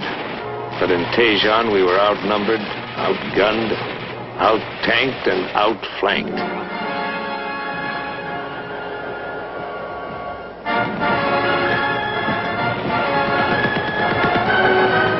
We pushed out, trying to poke a hole in their lines. No go. We tried another direction. But at the end of every road leading out of Tejon, there were thousands of North Korean troops, plenty of T-34 tanks. It got kind of confusing. There was one hot day, 100 degrees, where we just sat. There was no place to go. It was war, not the way it is in the movies. We were all tired, including General Dean. Flank attacks had cut every escape route. We gassed up, ready for a move. We were supposed to hold this hot town for 2 days. We held it for 3. It was get out or be trapped in Tejon. We got out. We fought our way out. General Dean stayed behind. He may still be there.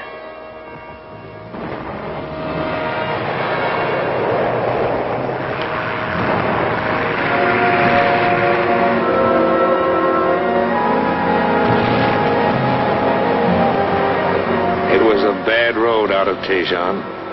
Some guys didn't make it.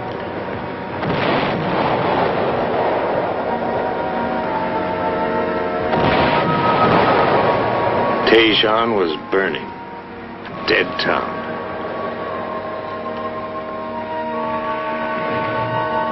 The men who got out were heroes.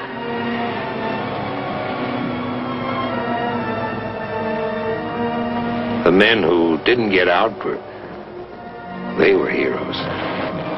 There's no better word.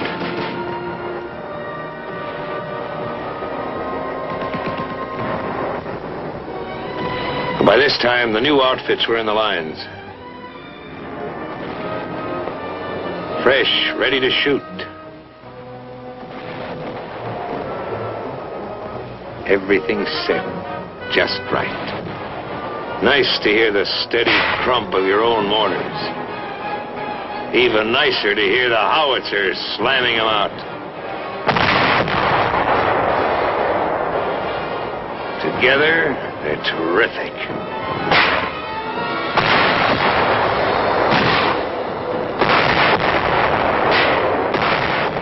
Our morale went up 5,000%. We had some pressure now. We turned it on and forced a victory.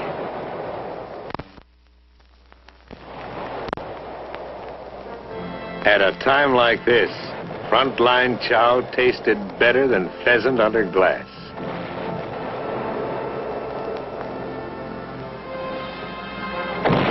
The rally was short. One outfit might do okay for a day, but on that same day, 5 other sections of the front line would be feeling the enemy's hard blows, the envelopments, the infiltrations. Some of our strongest attacks were by patrols, small groups battered by the enemy, beaten by the mountains, falling down tired.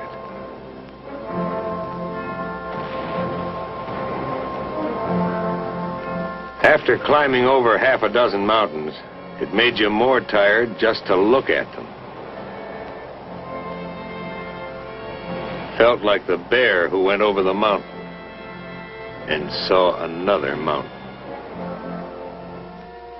Getting anywhere in Korea was back-breaking work. You did it the Korean way, slowly. You were the bulldozer. No push-pull, click-click up here to throw a bridge across a stream in 4 or 5 hours. Every rock added up. Even the little ones. You work 2-3 days to put an outfit on the other side of a stream.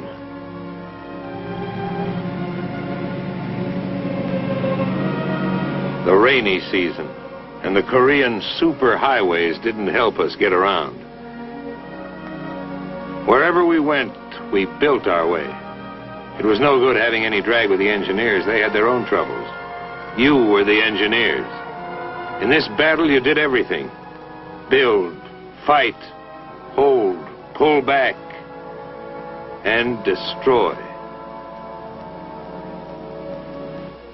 Whenever we were about to leave a place, we planted it carefully.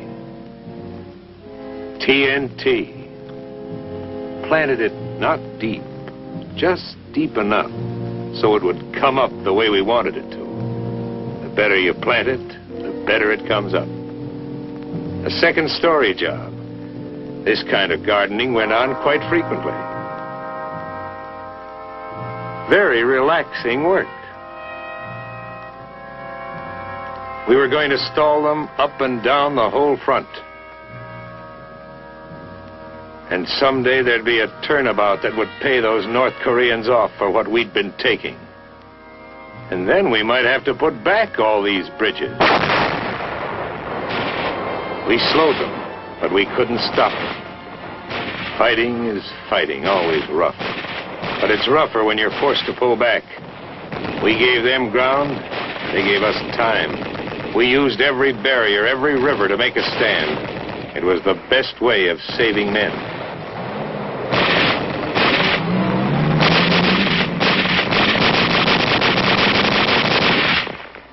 They beat us back to the Naktung, but we got there early enough to make it across. The Naktung was a pretty useful river. No king ever had a moat around his castle so wide and protecting. It felt like a new division was in the lines.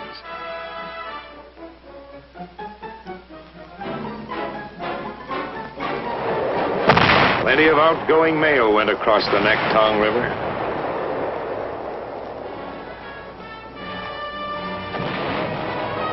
If you've seen combat, you know what it is to have a line, a place to fight from. Well, for the first time in this Korean business, we had something we could call a line.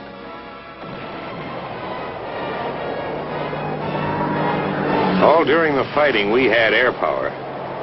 If they had had it, we might have been through. Air power did plenty of damage to everything the enemy had and wanted to bring up. Those guys flew so low, they should have had bayonets on their propellers.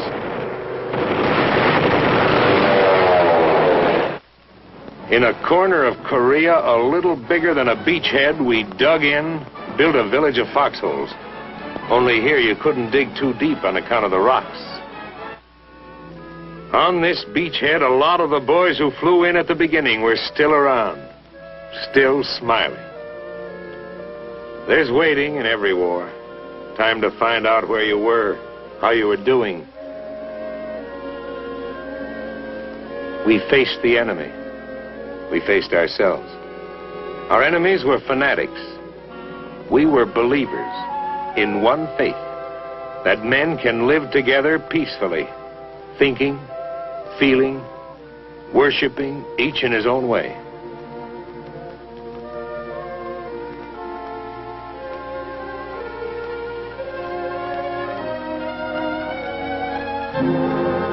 You couldn't think about anything for very long when you were planning new moves, new delaying tactics. We pulled down the bridges. We wrecked the roads. The steep hills around us were rugged. We'd made them more rugged for the enemy. Beyond our foxholes, we unwound some vines of our own with thorns. And beyond the tight ring of our perimeter, the enemy closed in, pushing us hard, threatening the death blow that would throw us back into the sea. How long could we hold? How long? The battle hung in the balance. And then swung to us. A great force reached Korea in a new strategy that gave the North Korean army a battle from 3 sides at once.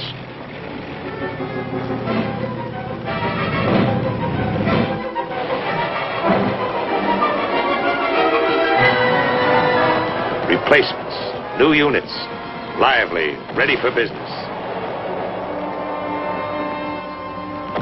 They stole along the hills, slipped up the ridges, looking for a soft spot in the enemy's hard shell.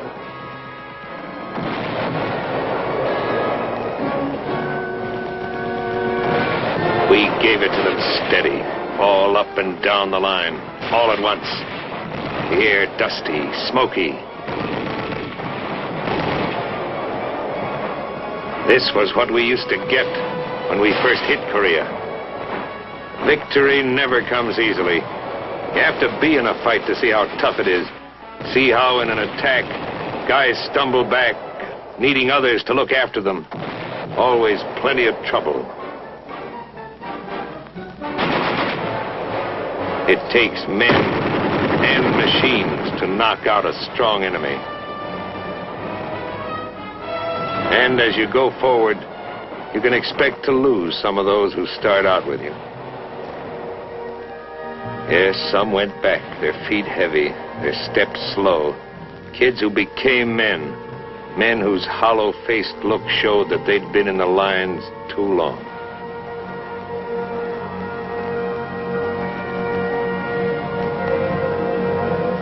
You can't count on a straight road to victory. Sometimes it winds, goes down, goes up. Sometimes you're forced to detour. You could pick out the new troops. They walked different. Another outfit. But if you gave them the once-over, they were like the fellas in our outfit when we landed. The same smiling Yanks, making the best of everything. And a little better than that. We battled for time in Korea and won. We had the right men. Good men. Good soldiers.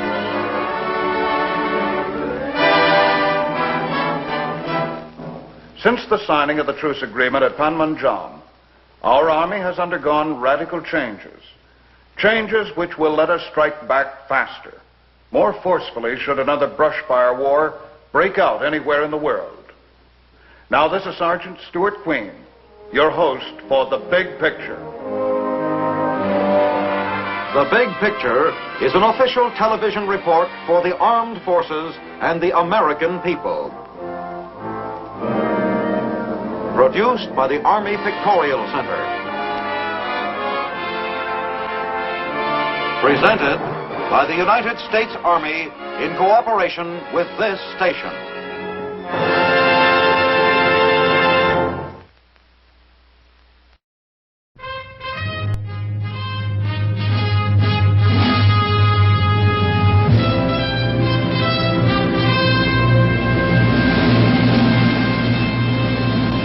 This is The Big Picture, an official television report of the United States Army, produced for the armed forces and the American people. Now, to show you part of the big picture, here is Master Sergeant Stuart Queen. Throughout history, nations have sought through treaties and alliances with other nations to maintain their security and remain free from attack. But not until the 20th century did the concept of national security become worldwide in its scope. World Wars I and II and the Korean conflict proved beyond any doubt that when one free nation anywhere is threatened by aggression, the safety of all free nations is ultimately at stake. Today, the United States, keenly aware of its strategic role as a leader in the free world, has allied itself with other nations, dedicated to the preservation of peace and the welfare of mankind. Our big picture cameras today focus on one of the most important of these alliances. As our guest narrator, the distinguished news analyst Edward R. Murrow tells the story behind NATO. the North Atlantic Treaty Organization. This is the Palais de Chaillot in Paris, headquarters of the North Atlantic Treaty Organization. To this building come ministers from 15 nations of the Atlantic community.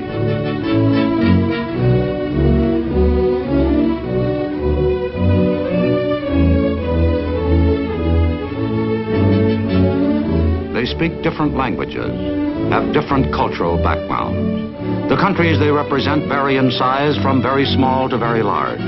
But here, all distinctions fade. All the languages become one, the language of hope. Why do these nations ally themselves with NATO? Why NATO? And why must this organization continue to exist?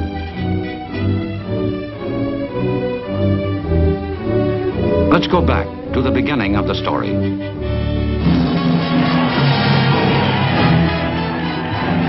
In May 1945, the war in Europe came to an end.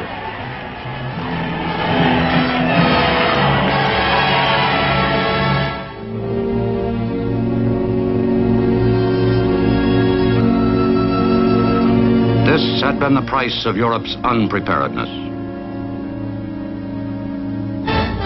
But in May 1945, our hard-won peace seemed at last secure. A few days before, Allied forces from the West had joined hands with the Russians from the East. Their statesmen had met cordially at Yalta and at Potsdam. They had agreed that the countries they had occupied should be truly liberated and that freely elected governments should be set up as soon as possible. Within a few months, the countries of Western Europe and Scandinavia were free and independent. But for the countries occupied by Russia, Stalin had other ideas.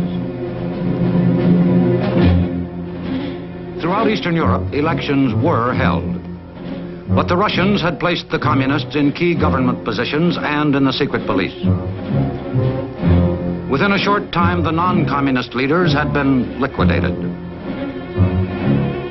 Russia had swallowed up 8 European countries without firing another shot, other than those of the execution squads. Great Britain and the United States protested that these countries had been coerced by threat of force and that Russia had broken her treaty. But Russia ignored the protests. Stalin knew that the greater part of the Allied forces had gone home, leaving their arms to rust in the fields of Europe. In the West, men were impatient to be demobilized. The war was finished, and they had other work to do.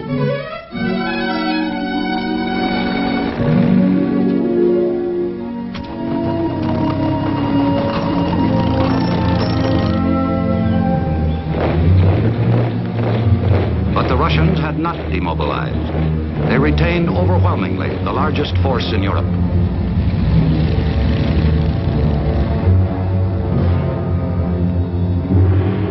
The small group of men in the Kremlin had long ago dedicated themselves to the spreading of communism by all possible means. They knew that an army can be used not only to fight wars, it can be used to intimidate.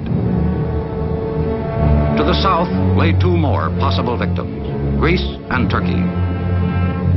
In March 1946, the Russians denounced their treaty with Turkey. They offered to renew it if the Turks would give up part of their territory and allow the Russians to establish bases controlling the Bosphorus and the Dardanelles. The Turks refused. In Greece, the communists had already started civil war. Russia was sending arms to them through the neighboring satellite states to bring bitterness, despair, and death to the Greek people.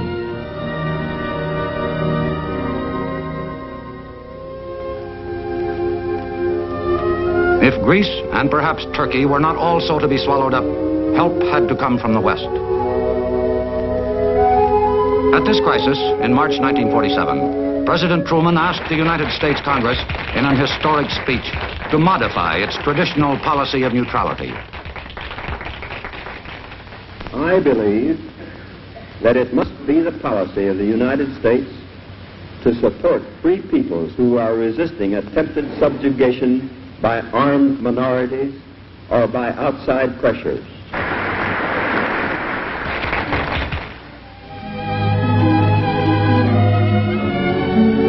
Only Czechoslovakia, of the countries behind the Iron Curtain, had thus far preserved some independence. After the war, the Russians had had to reckon with the popularity of President Beneš and his Foreign Secretary Jan Masaryk. They were liberal-minded men who believed that it was possible to be friends with the communists without succumbing to them.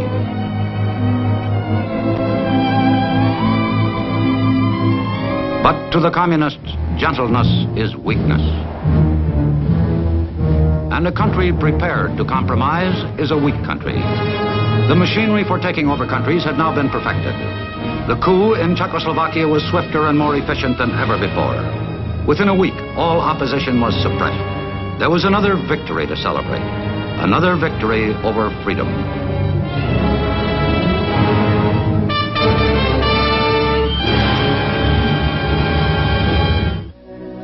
President Beneš was allowed to retire to his country house.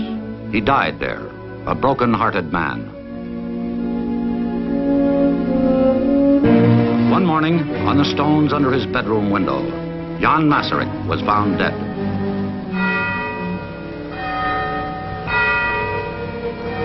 Truth had ceased to come out of Czechoslovakia.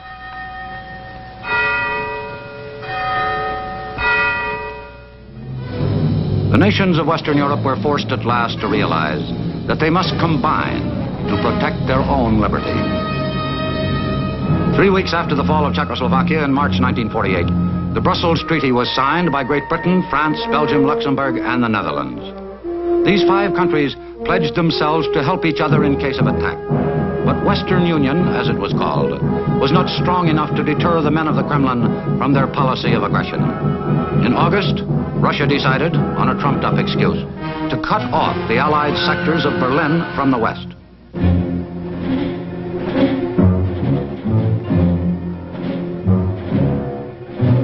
Trains, barges, and road transports were stopped. The United States, Britain, and France were responsible for 2.5 million people in Berlin. Now their food and fuel for their homes and factories could no longer be brought to them overland, unless with armed protection and at the risk of war. It seemed that they, too, must be at the mercy of the Russians. But the governments of the West did not give way.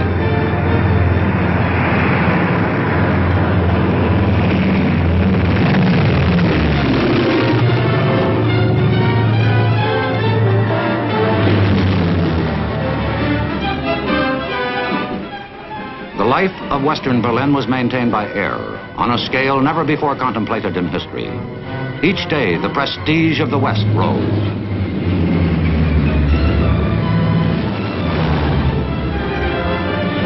After 9 anxious months, the Russians lifted the blockade. The policy of standing firm had been vindicated.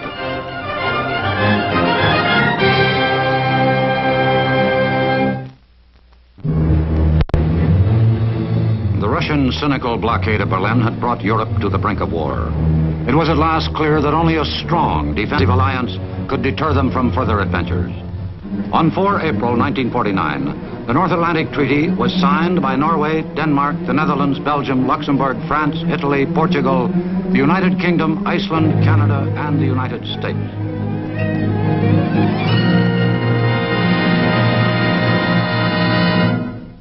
This union of 12 nations became known as the North Atlantic Treaty Organization, or more simply, NATO.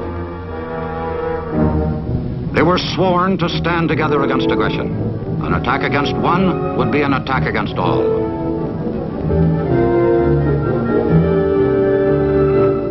Although the treaty was carefully designed to keep within the letter and spirit of the United Nations Charter, Soviet Russia claimed that it was an attempt at world domination. But while still accusing NATO nations of intended aggression, they themselves, frustrated in Europe, turned to the Far East, to Korea.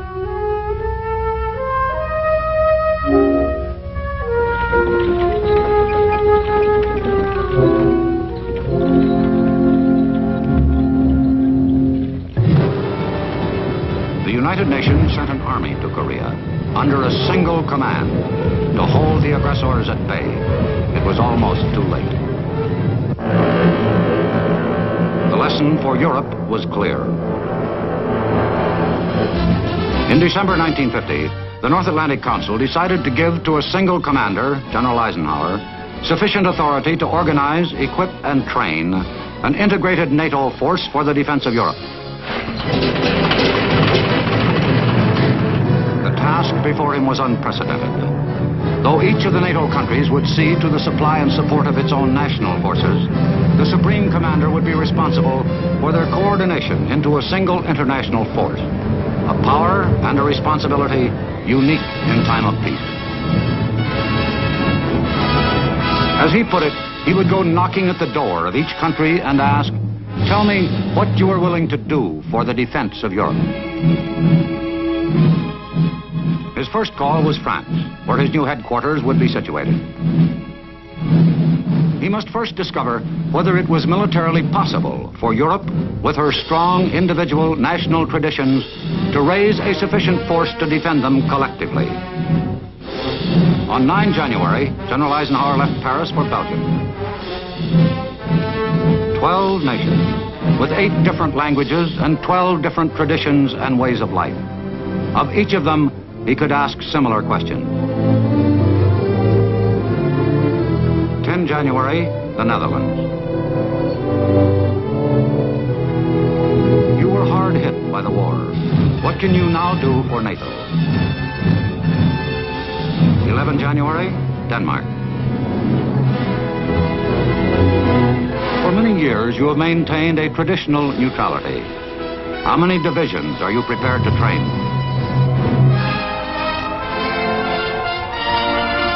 12 January, Norway. Your mountains require a special form of defense. Could every able-bodied man be mobilized if war came? 13 January, Great Britain. You have Commonwealth commitments throughout the world. But what forces can you contribute for the defense of Europe? 16 January, Portugal. From your strategic position on the Atlantic seaboard, what help can you give NATO?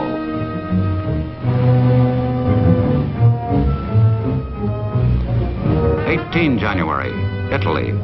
Are you prepared to rebuild your Army, Navy, and Air Force up to the limits set by the peace treaty? 19 January, Luxembourg. You're a small country with a great steel industry.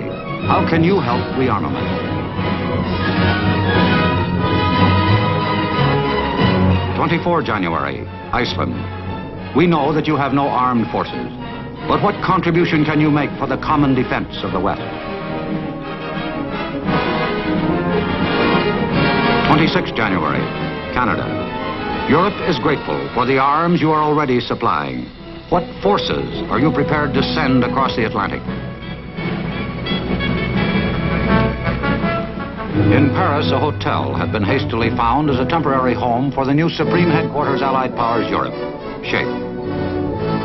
There, General Gunther was already at work. An international staff of officers had to be assembled and a plan prepared for the defense of Europe. The task was immense. At that time, SHAPE had at its disposal only about 1,800 aircraft, 15 airfields, most of which could not handle jets, and 14 ill-equipped divisions. Against these forces, Russia was known to have at least 175 divisions under arms and 20,000 planes. General Eisenhower, when he arrived, asked one of his advisors what the Russians needed to march to the Channel. "General," he answered, "all they need is shoes." So much for the beginning. Yet, in spite of the urgency, when General Eisenhower and his staff sat to plan, they planned for a long haul, for they realized that if democracy were not to destroy itself by its very efforts for defense, the build-up had to take time. All the plans of the military would come to naught without the overall long-term planning of the civilians, the representatives of the NATO nations, and NATO's permanent staff. The future strength of the alliance depended entirely upon what the peoples of its member nations could afford to give, and give of their own free will. It meant hard work, sacrifices, and above all, give and take. The difficulties were innumerable, complex, and often seemed impossible. But with the months came results. One by one, the myriad problems of armaments, logistics, and supply were overcome. From Britain, Canada, and the United States arrived divisions to augment the growing forces of the continent itself. The sorely needed airfields and the pipelines to supply them turned from mere blueprints into fact. Soon, for shape, its temporary hotel home gave way to a new headquarters, where officers and men of the NATO nations worked together smoothly, regardless of differences of language, temperament, and rates of pay. Soon, to the 12 flags of the founding nations, more were added. Greece,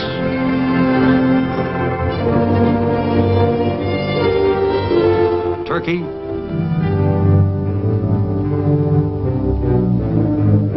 and in May 1955, the Federal Republic of Western Germany. New allies that brought new strength to NATO. As time passed, servants for the alliance came and went, handing on, taking over. The long haul was punctuated with welcomes and farewells. Eisenhower to Ridgway, Ridgway to Grunther, Grunther to Norstadt. But because an ideal is stronger than any individual, though the faces changed, the work drove on. It was in the field that results counted, and it was in the field that they were realized. At each successive meeting, the ministers of the NATO nations could report further progress and a steadily growing unity within the alliance. Thanks to the cooperation of 15 nations, what had once been merely a document with signatures was becoming the Atlantic Alliance in fact and in strength.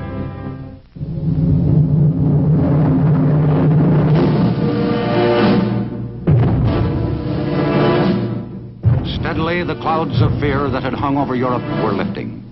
Vigilance and readiness were paying off. Surprise and disunity amongst his victims, the strongest weapons in any aggressor's arsenal, were no longer available to him. Each day found NATO stronger, more prepared, and more confident. Though the strength was not yet what NATO would have liked, already a would-be aggressor must count the cost. For now, should attack come, the Atlantic allies could call in their defense not only upon conventional weapons, but also upon a whole new arsenal.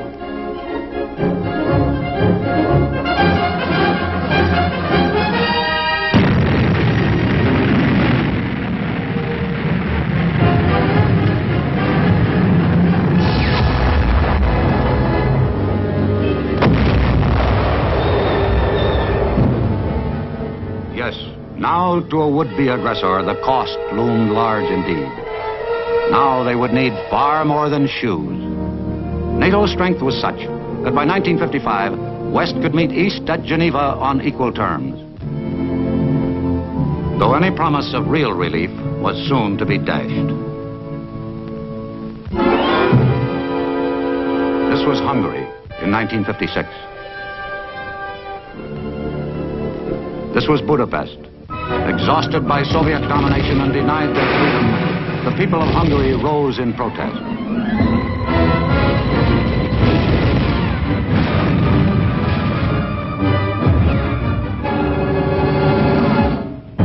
But without allies, heroism is not enough. This could be us. This is why NATO had to exist.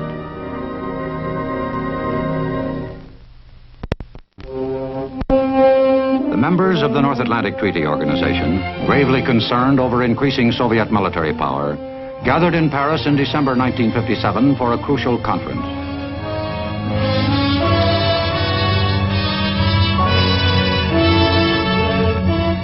From the United States came President Dwight David Eisenhower, whose presence at this critical time gave the nations of Western Europe new hope.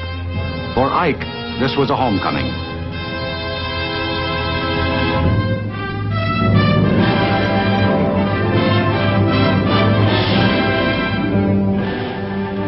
At the headquarters of SHAPE, the military arm of NATO, located outside Paris, the former commander of the North Atlantic Military Forces, now president of one of NATO's most powerful member nations, declared his mission before the large crowd which had gathered to greet him. frankly, I came out here because of a special kind of sickness, one that afflicts the aged and the young, homesickness. I was homesick to see this home that was built for Secker and his staff, an agency of NATO. This home was built by a great number of nations to be the headquarters of that military shield that must always belong to NATO so long as there is any menace to the freedom of the Western nations. And now, once more, at the Palais de Chaillot, which housed the Western world's hopes for peace, they gathered. The men of goodwill who bore their people's mandate for freedom.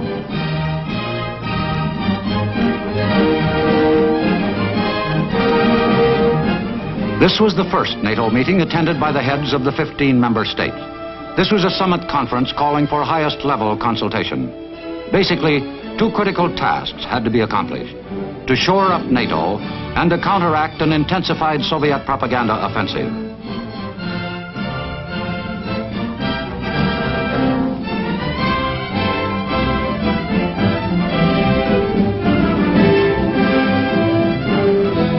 A major interest of the United States in the NATO meeting was the question of integrating into Western defense the intermediate-range ballistic missile as a deterrent to the Soviets, whose long-range missile had for the moment thrown a shadow over the world.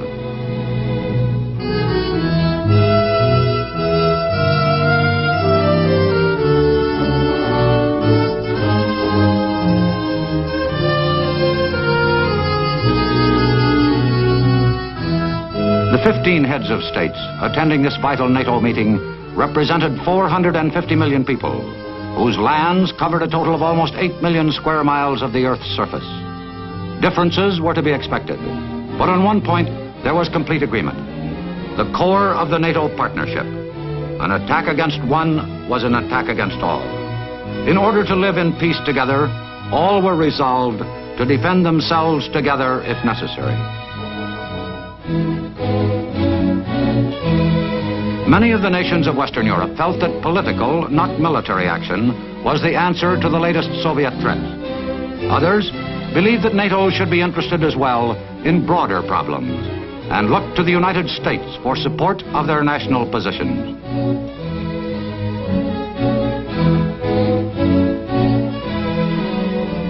President Eisenhower's words were the high point of the conference. There was no mistaking Ike's sincerity and determination as he spoke. We have demonstrated a will for the spreading of the blessings of liberty. Within the last 15 years, our nations have freely granted political independence to 20 countries with populations totaling 800 million people. Within our societies, we manifest so that all can see the good fruits of freedom. Those fruits do not consist of materialistic monuments, which despots have always been able to exhibit. They consist of providing the simple things all men want: the opportunity to think and worship as their conscience and reason dictate, to live in their homes without fear, to draw together in the intimacies of family life, to work in congenial tasks of their own choice, and to enjoy the fruits of their labor. These are the most precious manifestations of freedom, and we have the collective power to defend and spread that freedom. Freedom has not failed us. Surely we shall not fail freedom. Perhaps the chief result of this summit meeting was the expansion of NATO into a broader, more realistic alliance, in keeping with the ever-increasing complexity of problems facing it. A special responsibility rested on these representatives of the Atlantic community.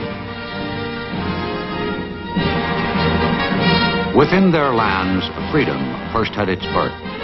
Within their borders lay 3/4 of the world's institutions of higher learning, and the title, deeds, and monuments of Western culture and civilization. To To the men who met at this summit conference of NATO, there was no doubt that the North Atlantic Treaty Organization must continue stronger than ever. For the existence of NATO is an assurance that each new dawn breaks over our family of nations at peace, over the countryside, cities and homes of a community of peace-loving peoples, over London and Liverpool, Paris and Marseille, New York and San Francisco, Montreal and Vancouver, over Athens, Istanbul, Rome, Lisbon and Reykjavik, over Antwerp, Bonn and Luxembourg. A bond welding the old world and the new. An assurance that 450 million people remain free to live their lives as they wish to live them. To protect and preserve by vigilance and readiness. These are the aims of the Atlantic Alliance. An alliance for peace. Today on The Big Picture, you have heard the distinguished news analyst Edward R. Murrow tell the story of NATO, the North Atlantic Treaty Organization.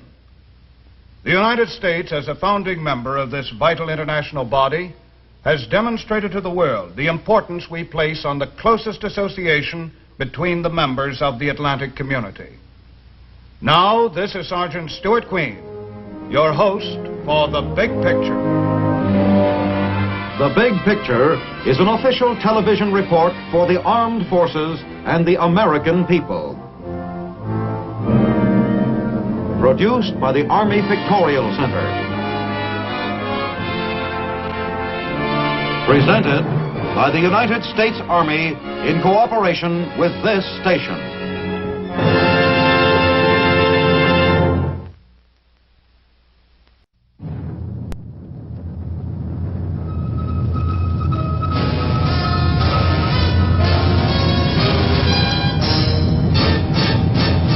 The United States Army presents The Big Picture. An official report produced for the armed forces and the American people. Now, to show you part of the big picture, here is Sergeant Stuart Queen.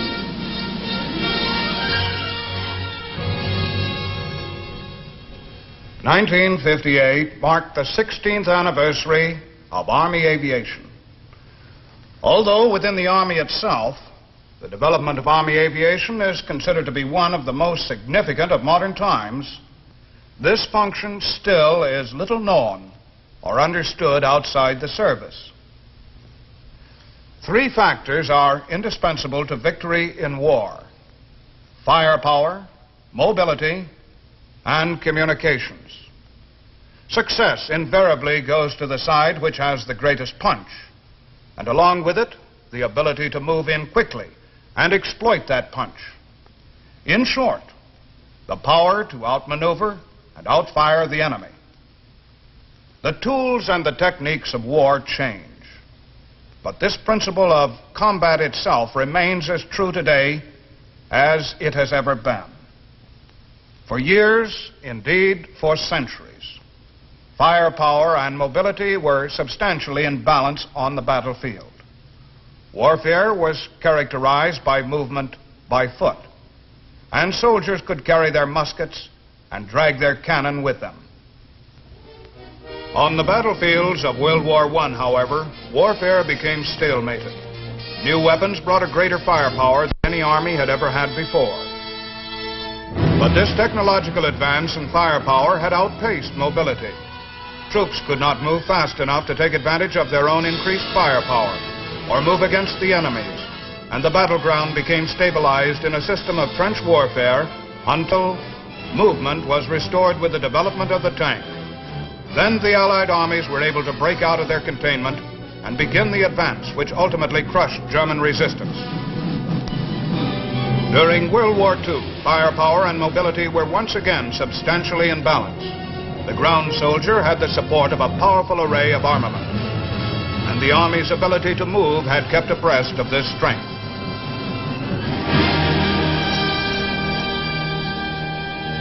With the atomic age came the signal that once again firepower was outdistancing mobility. The firepower at the Army's disposal today, nuclear and conventional, is spectacular.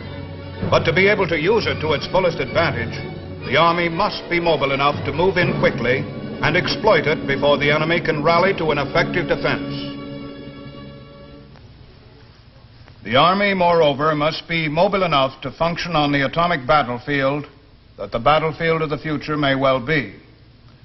Under conditions of atomic warfare, a field unit will have to be able to operate widely dispersed over great distances in order to survive an enemy atomic attack, and still be able to come together and move quickly in order to follow through on any nuclear assault directed against the enemy. It is for these reasons that your Army works unceasingly to develop the mobility upon which victory in war will depend. It is this effort to increase the Army's mobility which gives Army aviation its vital significance. Army aviation does not in any sense duplicate the tactical missions of the Air Force.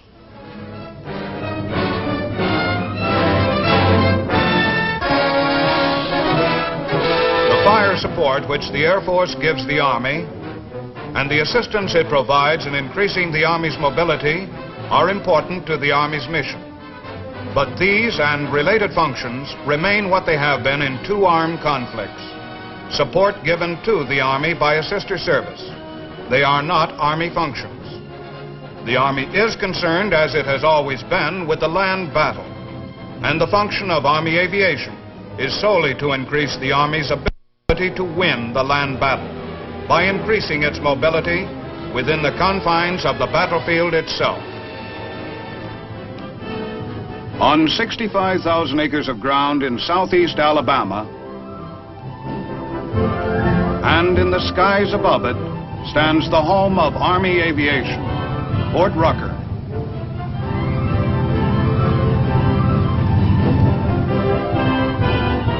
Above the best is the motto of the men who have learned to fly the machines which give the Army a new dimension in mobility. Graduation day at Fort Rucker marks the end of an arduous training period, but also the beginning of a new phase in the careers of the men who have made it.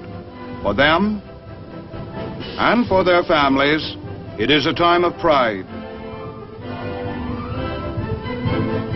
The mark of the Army pilot is the mark of skill and devotion, endurance and toughness.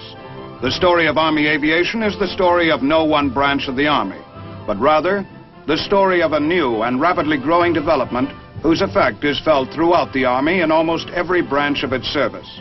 It is the vigorous story of youth and new ideas.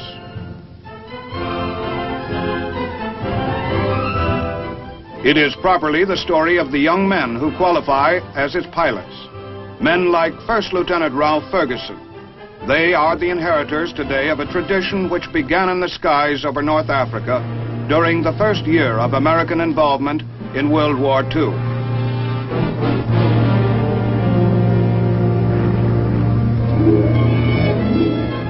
The mission was strictly that of observation for the adjustment of artillery fire.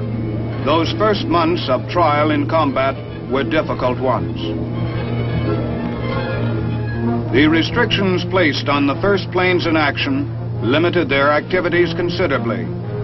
According to approved doctrine, flights were to last no longer than necessary for one artillery adjustment, an estimated maximum time of 7 minutes over our gun positions. The plane was actually an elevated observation post to be used for the direction of artillery fire only under emergency conditions. Even under these restrictions, however, the success of aerial observation was soon demonstrated.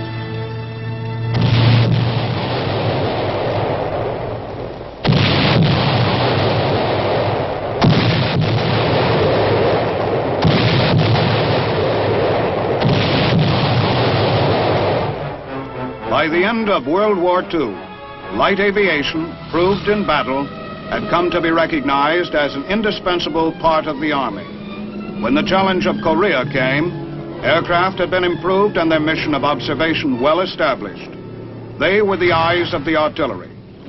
and most observed fire in Korea was adjusted from Army aircraft.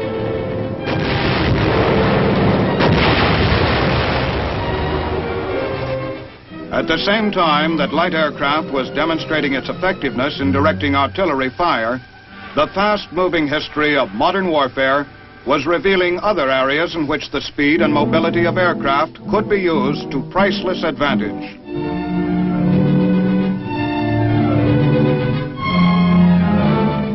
Ground-rooted man, for all of his progress, was at the mercy of the terrain within the battle zone.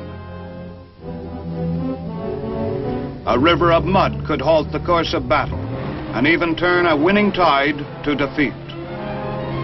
Supply lines, the vital arteries without which a combat effort dies, could be strained to the danger point and beyond it, and all too often were at the mercy of impossible conditions imposed by the earth itself.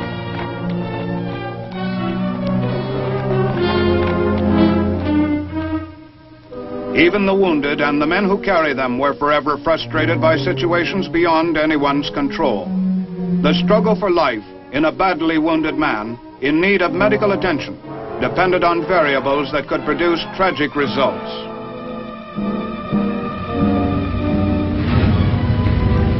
Yes, the need was there, written on every page of the Army's experience with war in remote lands. The need for the ability to master the terrain or function independently of it.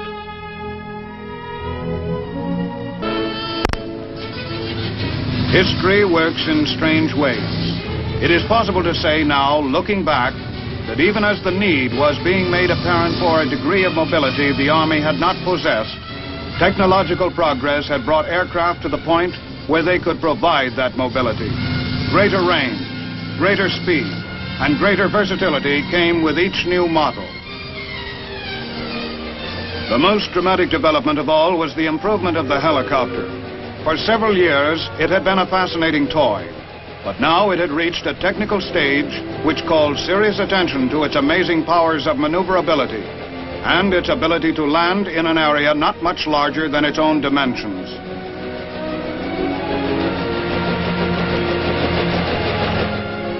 The helicopter was put to a dramatic test in Korea. The Mercy mission of evacuating wounded soldiers from the hilly, jagged terrain where most of the fighting took place. It was a thoroughly successful test. One medical group with its organic helicopters evacuated more than 20,000 casualties by helicopter. It proved conclusively that along with fixed-wing light aircraft, the helicopter had a definite place in Army aviation.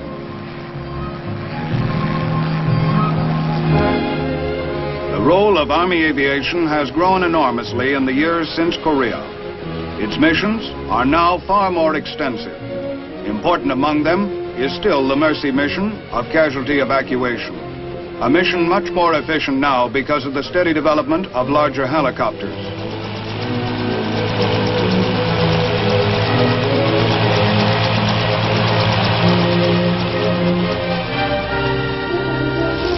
The helicopter's development has enabled it to contribute to the mobility of the Army in a way scarcely dreamed of in World War II.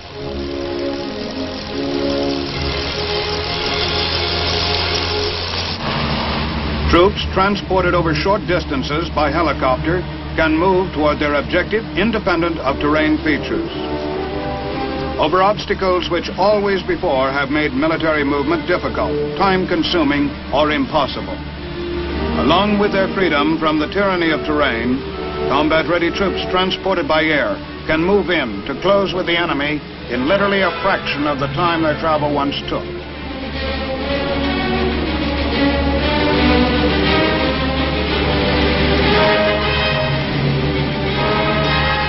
Short-haul transport of critical equipment to forward areas of the combat zone is also a mission which Army aviation can fulfill today, reducing the importance of roads as a logistical factor.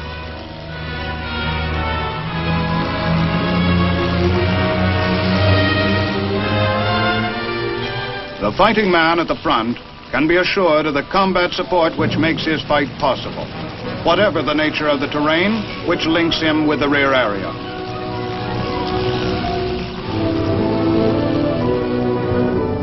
Adjustment of artillery fire, the original mission of Army aviation, is still an important function.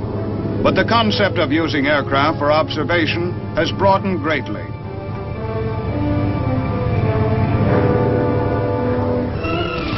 The high ground has always been one of the most important pieces of real estate on the battlefield because of its advantage of observation, and the infantryman has had to fight bitterly for it.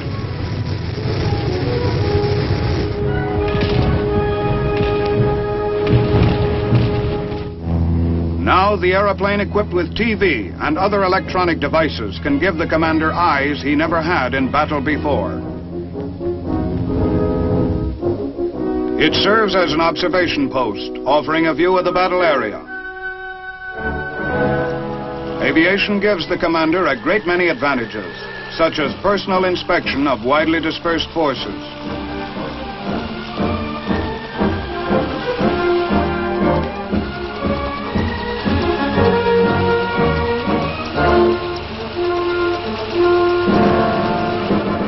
For the first time in military history, a division commander can inspect all of his units in one day. Although the purpose of Army aviation is support of tactical operations in combat, its pilots have performed with bravery in civil disasters and emergencies.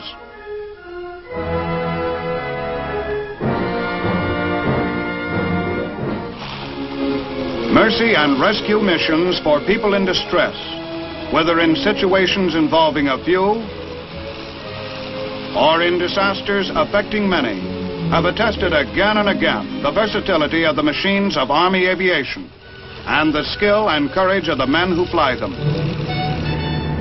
The men who fly them. That means men like Lieutenant Ferguson, or it will anyway after today, now that their preparation is over. As much as I've waited for today, I'm sorry to see it end. These past 12 weeks of advanced training have been tough, but I've learned a lot.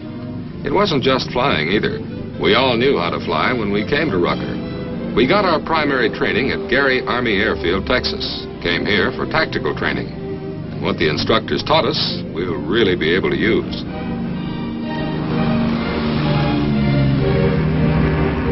Some of the planes we flew weren't very big or flashy, but they were selected for the way they're able to do precisely what the Army needs doing.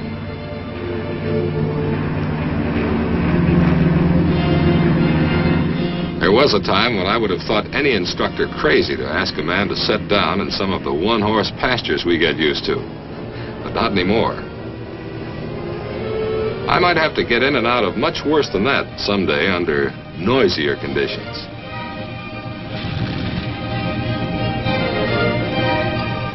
They taught us that so far as we would be concerned on our missions in the future, emergency conditions would be routine conditions. An Army in the field can't take time out to build airports. We spend a lot of our time on the books. They packed a lot of theory into those weeks as well. I know just how important I am to this Army now, and how important Army aviation is if we're going to be able to move a combat-ready force in and out in a hurry, or spot artillery fire, or do a lot of other jobs that can't be done effectively any other way.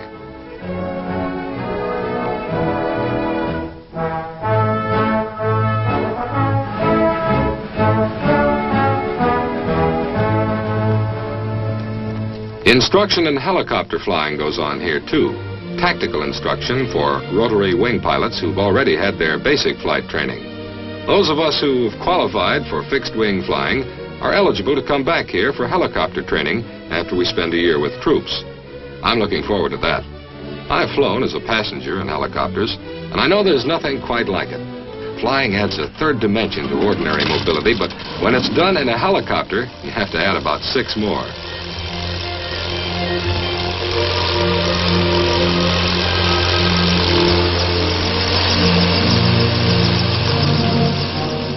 You find out that choppers have to be flown, too. Basically, the helicopter is an unstable aircraft. The pilot has to keep his hands and feet and mind on what he's doing at all times. If his performance is good, the aircraft will do as well. Follow us on this ride.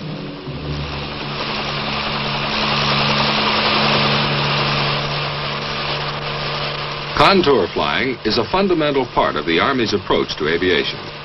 The Army's a land force, and our job in combat is to get and keep control of the land. We look upon our flying machines as instruments to help us get from one place to another as quickly as possible, but without sacrificing our control of the land.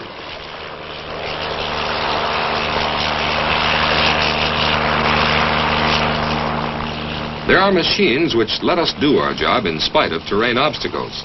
They give us mastery over the terrain. We just move along with it, high enough not to be impeded by barriers, but low enough to be out of radar scope, and low enough to use the features of terrain to keep the enemy from seeing us.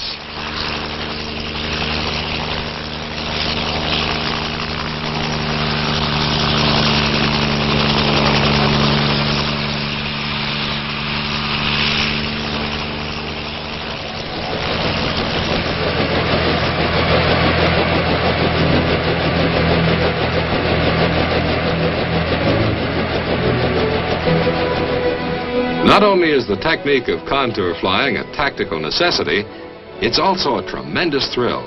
And each time you put down after a workout like this, you feel as if you just had quite an experience.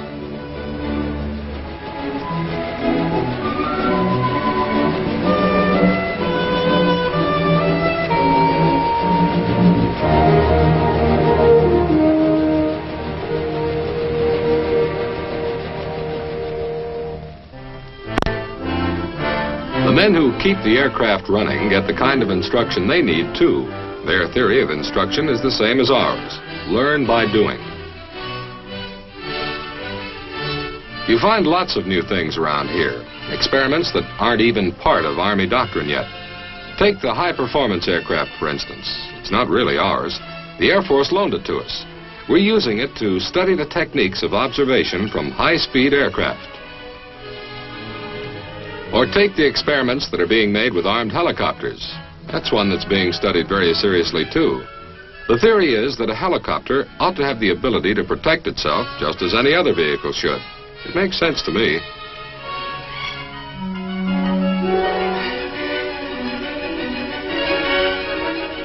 Everything here makes sense to me. I'm sold on the idea that the Army's future is being molded right here. There isn't any site that will give you any better idea of the changes that have come to our Army than this one. Maybe none of this will ever have to be tested in real war. That's what we're all hoping, of course. But if it does get forced into test by combat, Army aviation will give a great account of itself.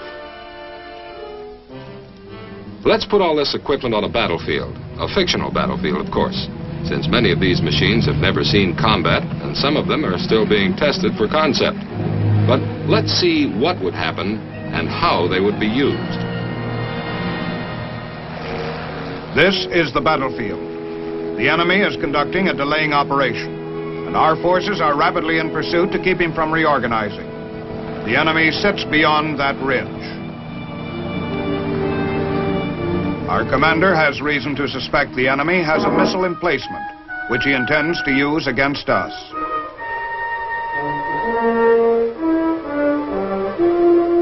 It is of the utmost necessity that it be destroyed immediately, before it can be employed against our forces. Too much delay will give the enemy the advantage that might prove fatal. The commander orders into operation his fully equipped aircraft, which can make its reconnaissance in a matter of minutes.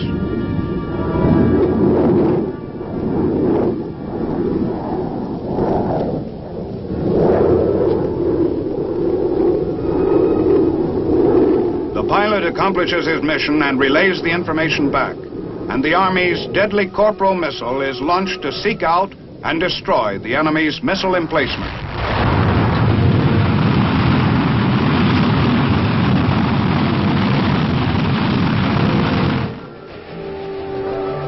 The infantry loads quickly into helicopters.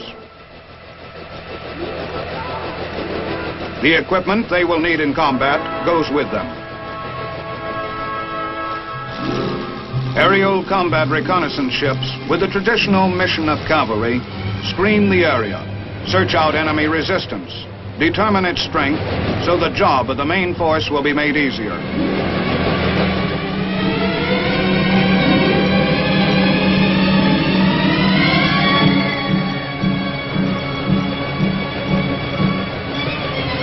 The weapons with which these helicopters are armed do more than enable the ships to defend themselves. They also enable the craft to perform reconnaissance by fire, an integral part of the cavalry mission. By firing into the enemy's positions and drawing his fire, they can better estimate the enemy's strength. Their easy maneuverability permits the helicopters to take full advantage of the terrain for protection.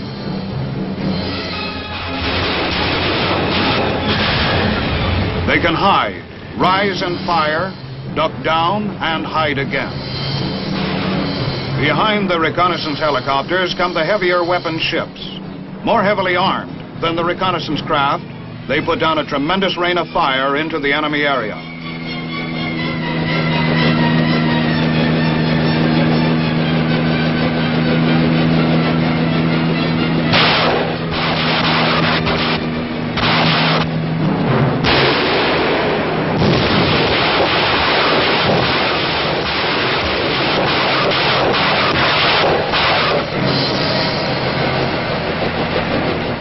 Behind the helicopter's screen of fire, the infantry unload from the ships which have carried them into the combat area.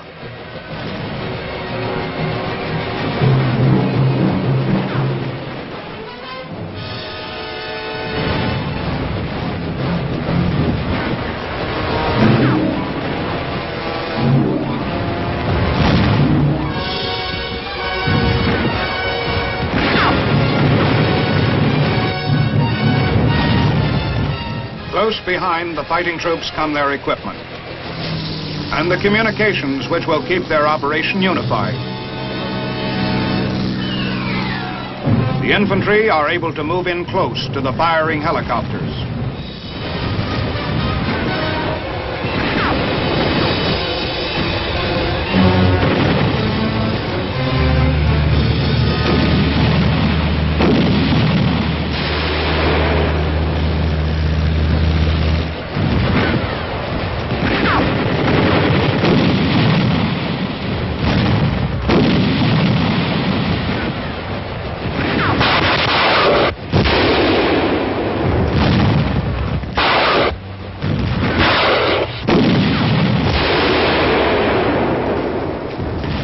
Under the onslaught of our task force's firepower, the enemy's defenses begin to crumble. In a matter of minutes, a victory is won, which in other circumstances might have taken hours. On this theoretical battlefield, weapons and machines which are in existence today have been combined to demonstrate how a combat action could be fought if war broke out now. Army aviation, the fastest growing development in military services, is providing the United States Army with the mobility to match its firepower and make it the most effective land force on the face of the earth, and just a little above it. The story of Army aviation does not end with the demonstration of existing machines and methods you have seen. It is a continuing story, developing as the process of technology on which its future rests develops.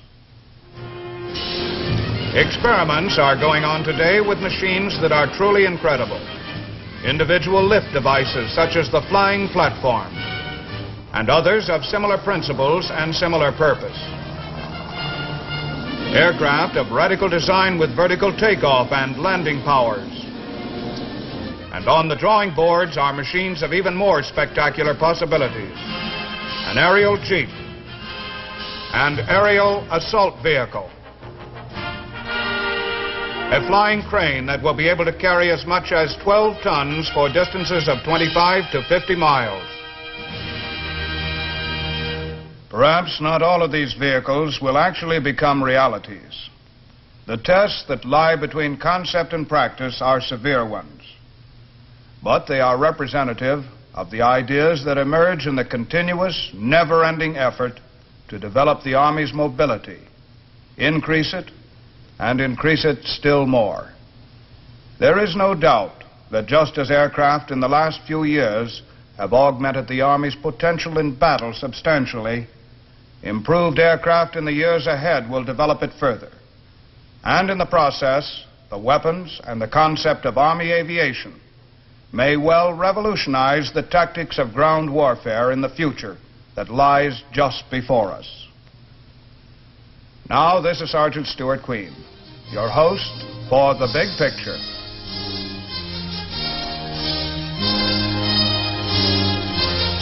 The Big Picture is an official report for the armed forces and the American people. Produced by the Army Pictorial Center. Presented by the Department of the Army in cooperation with this station.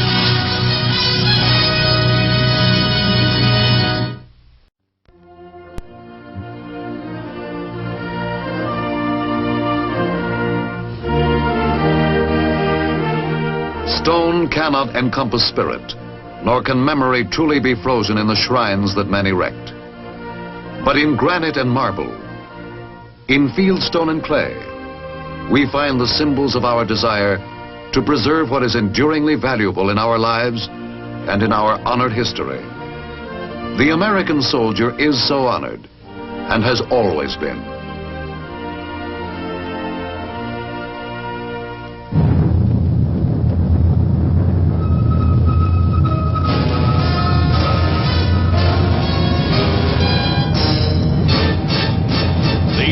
States Army presents The Big Picture, an official report produced for the armed forces and the American people.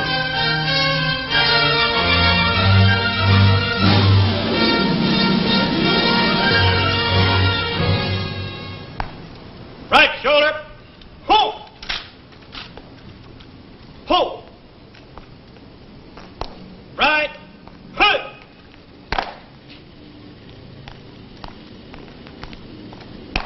Forward, halt!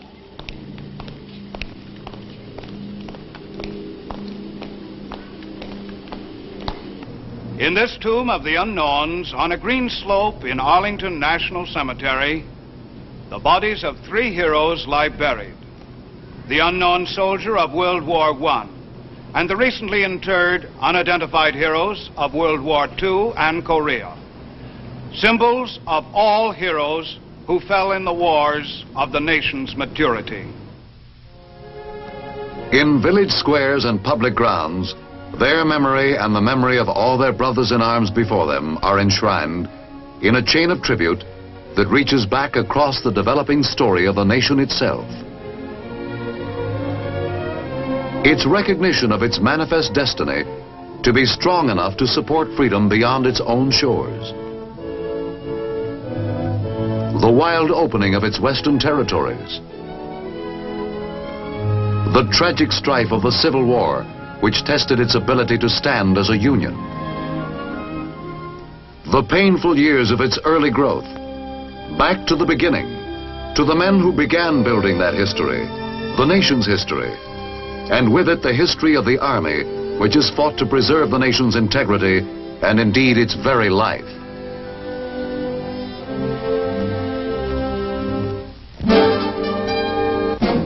These were the first, these embattled farmers, as the poet Emerson called them, the Minutemen, who stood at Concord Bridge and fired the shot heard round the world.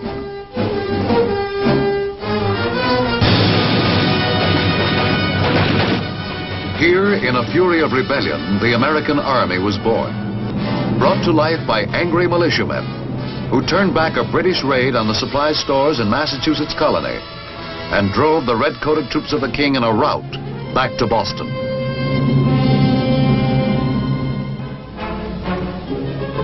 They began their great adventure as a group of individuals, united at first only by something intangible in the already emerging American spirit, a sense of the importance of independence.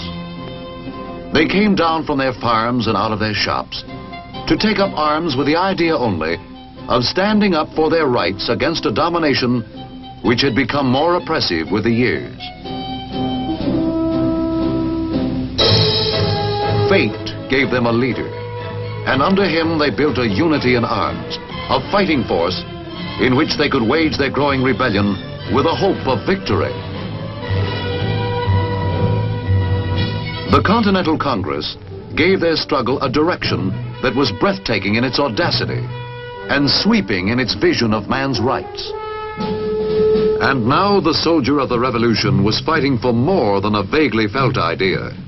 He was fighting for the creation of a new and free nation under handicaps only dimly understood by the 20th century American mind.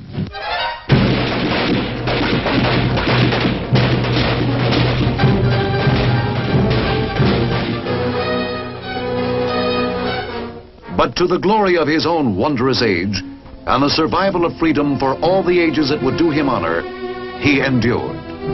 Through black defeats and incredible hardships, he endured and went on to shape the victories of Trenton and Saratoga, and finally the splendid triumph of Yorktown, where the dream of liberty at last took life.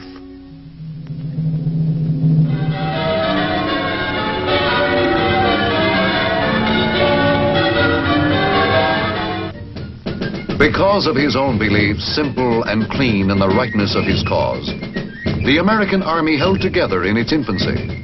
And for the first time in the history of the New World, the quality of patriotism became part of a soldier's creed. The young nation which the soldier had won with his blood flourished.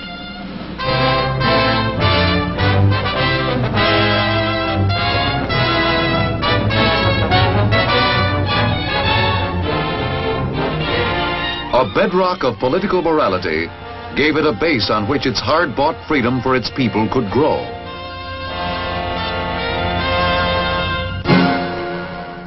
The acquisition of vast new lands gave it the opportunity to expand physically. But before the country was 30 years old, war came again.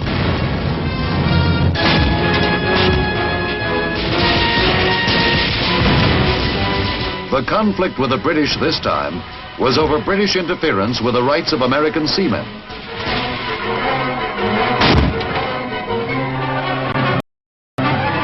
The Army's most illustrious victory was won at New Orleans, when it drove the invading British back into the sea.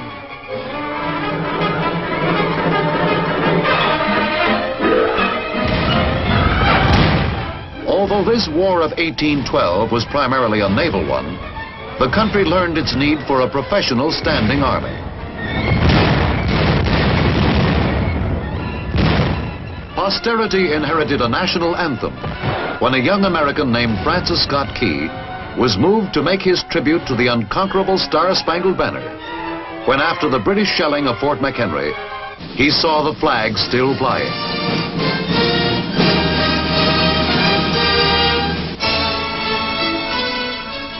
The Lone Star State of Texas prepared the preface to the next chapter in America's history.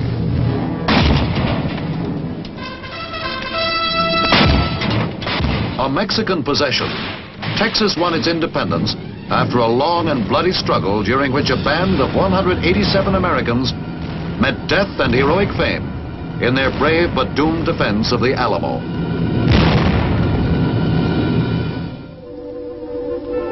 When Texas became a part of the United States after its independence, trouble between the United States and Mexico began to broil and finally erupted into war.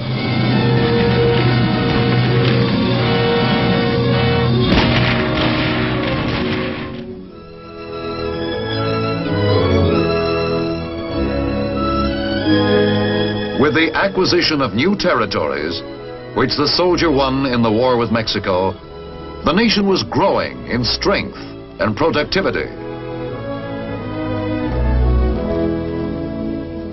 But with development had come also internal tensions in the young citadel of self-government. Tensions which finally exploded and brought down in ruins the dream of peaceful union.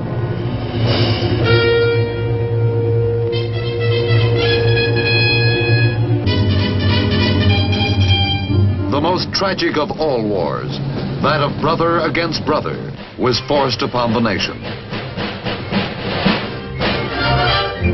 The Confederate soldier had behind him the unified effort of a culture that was actually a way of life.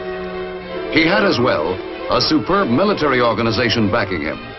But more than these, he had the hot and defiant pride of the rebel, with the rebel's formidable confidence that his will shall prevail.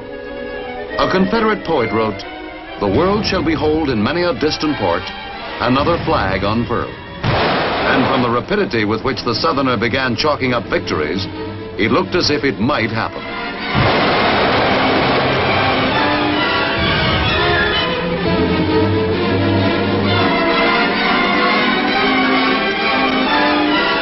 He fought with a magnificence that did him high credit. And in the end, it was not so much his spirit as the resources of his army that failed him.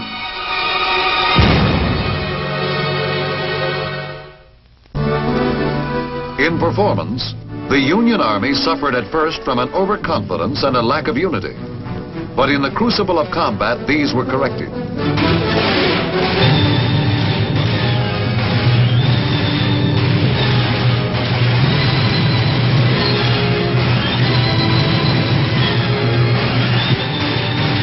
By mid-war, the Union soldier emerged as one of the most effective fighters in the history of warfare.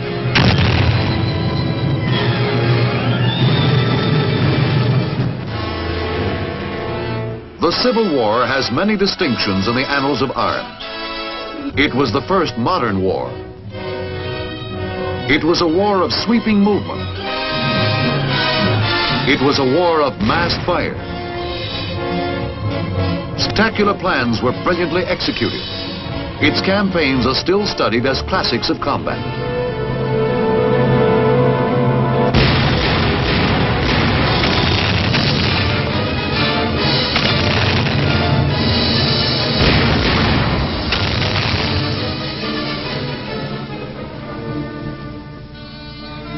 But more than these, no war that America ever fought cut so deeply into the nation's heart.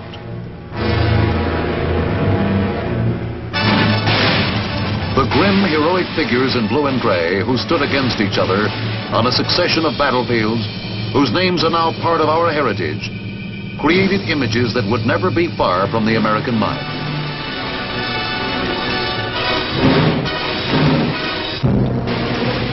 Their shadows, locked in mortal combat on the dusty fields of a century ago, are the sentinels of a nation's conscience, telling over and over for every succeeding age how dearly bought is the unity which makes this nation one and indivisible.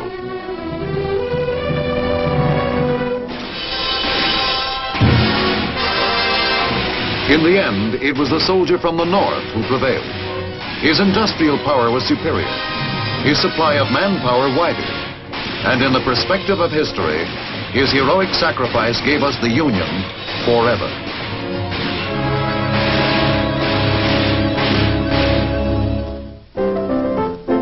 With the guns of the Civil War stilled, the nation could turn its attention once more to the great challenge of its physical expansion, the settling of the lands that lay beyond the Mississippi. Pioneer America was on the move.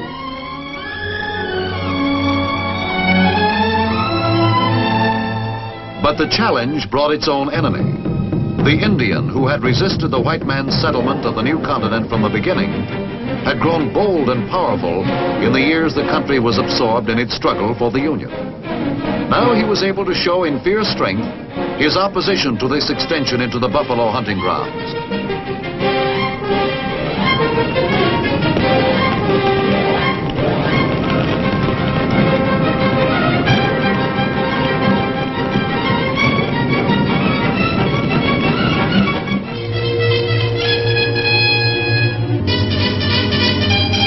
To the soldier fell the harsh task of bringing safety to the Great West.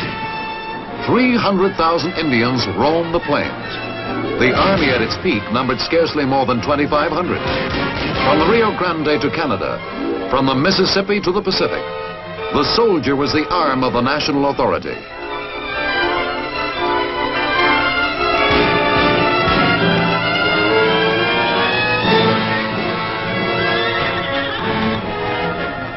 Against nation after nation of Indian tribes, he fought to make it secure, a brother to danger, enduring the grim life of the frontier, dying his lonely death on a stretch of parched prairie beyond the sight, and even at times beyond the interest of the civilization he served. He did more than his duty, one general officer wrote in tribute to this soldier of the West.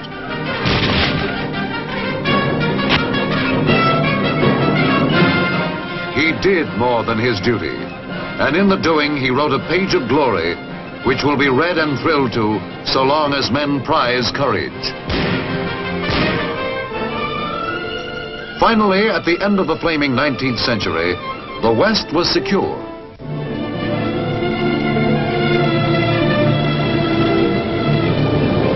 From sea to sea, the American nation now stretched, strong and free and vital.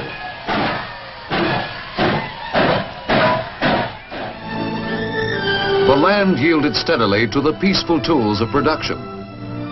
But fires were burning beyond the national borders, which would sear into history's new page the next mission for the U.S. soldier. That mission took him away from his own land in the summer of 1898, across the water to Cuba, which was fighting for its independence from Spanish domination.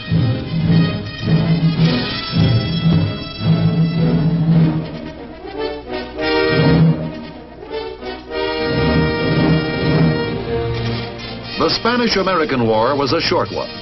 The soldier handled himself well.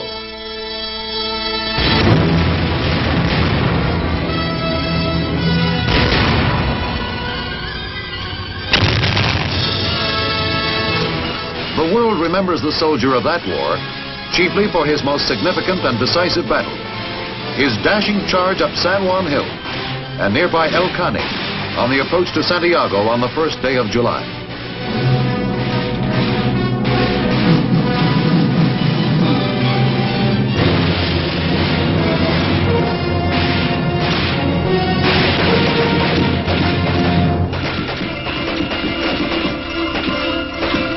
Victory in this war brought the Philippines, Puerto Rico, and Guam, as well as Cuba, into U.S. possession.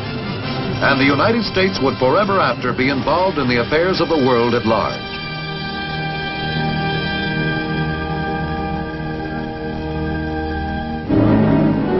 The next involvement for the soldier was in his own hemisphere, a punitive expedition into Mexico in 1916, in pursuit of Pancho Villa, the Mexican bandit who had destroyed American life and property on the border. In the perspective of history, it was a minor campaign, but it was important to American self-interest and self-respect, and it prepared the Army for the most challenging test it had ever had. World War I saw more than 2 million Americans in arms. The doughboy went into the war that gave him his first experience with Europe's geography, cocky and idealistic. He sang as he marched through the dust of the ruined French villages, and the weary and bleeding continent took new hope from his confidence.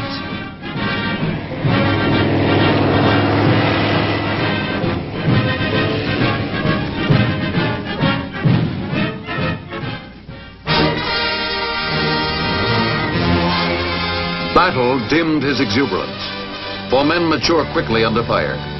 But the spirit and the effectiveness with which he fought earned for him a high place in the respect of all the nations of the earth.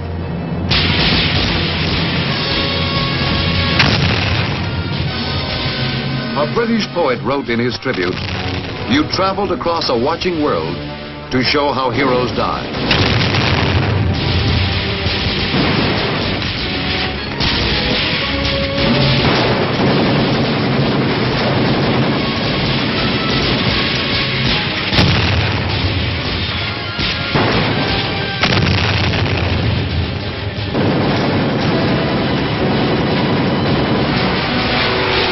Steadily he progressed through the Holocaust of Cantigny, Chateau Thierry, Belleau Wood, the Marne, the flaming horror of the Argonne Forest. He turned the tide of battle.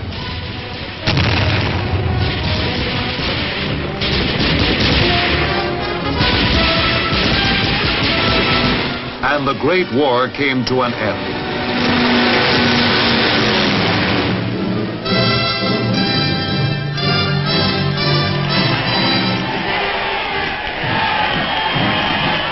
Now the world was truly ready for peace.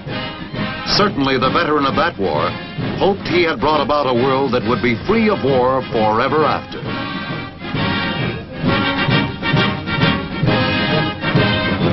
The hope for peace, however, was soon to be doomed by events taking place in other parts of the world.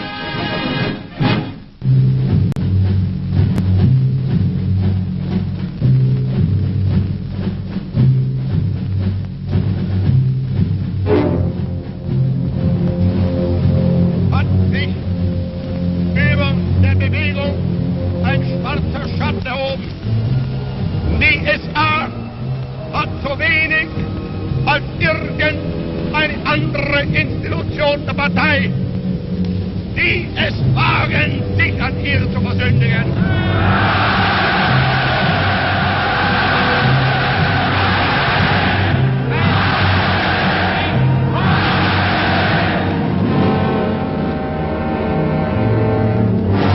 With Nazi Germany's march on Poland in 1939, the threat of conflict burst into shattering reality.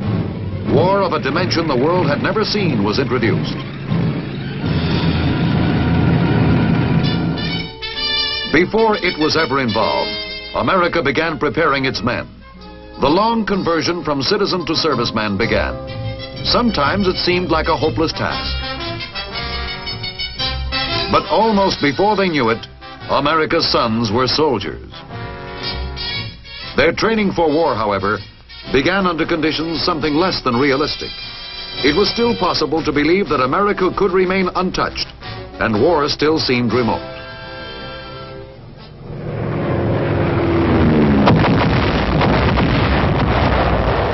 Then came Pearl Harbor, and now America was committed, with its every resource, to seeing the grim war to its bitter end. And its job would be the soldier's job. Some of the sad and heart-twisting qualities of war never change.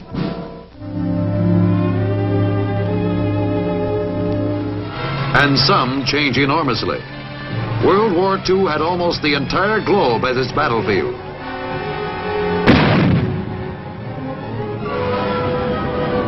It brought new dimensions to the experience of combat. The soldier fought everywhere, and he went into battle every way he could get there. Through the air, over the seas, he hit 100 beaches large and small in the vast world of the Pacific.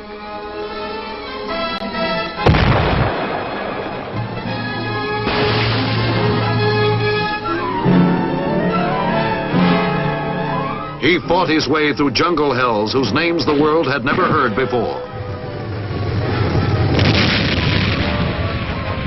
And on the other side of the globe, he inched his perilous way through the bleeding fields of Europe.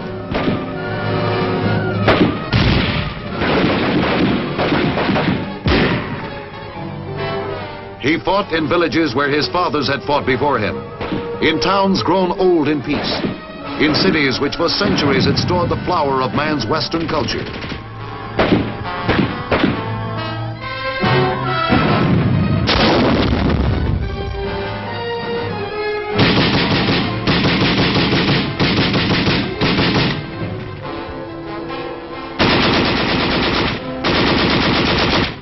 Destruction lay in the wake of every victory won. The blood of heroes colored every mile of ground. Biting weariness and aching loneliness lay behind every statistic of success. But through city after city, the victorious soldier pushed on, and the jubilation of the people was his reward.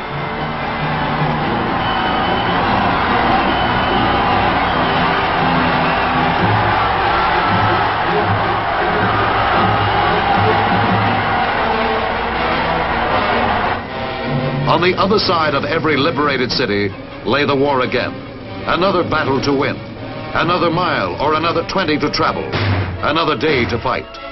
Through 3.5 years of Holocaust, the soldier moved in an agonizing but relentless march, pushing back the encroachments of aggression until the enemy finally lay crushed and defeated.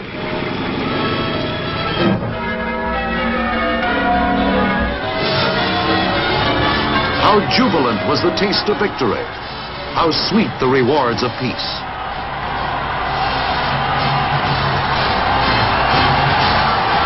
A bruised and suffering world stirred again to the triumphant strains of victory.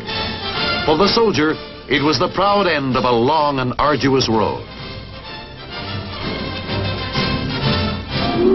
From all the remote places where he had traveled, from all the scattered battlefields, he returned home again to find a soldier's welcome.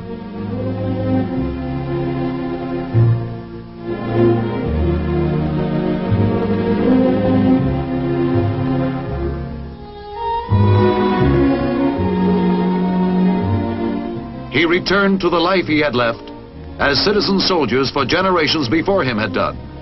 And because the world he had preserved seemed at last so ready for peace, he turned his pursuits to peaceful things. But despite man's bright hope, aggression had not yet been eliminated from the world. The fragile peace was suddenly shattered. The communist-led North Korean army plunged across the line which separated it from free South Korea.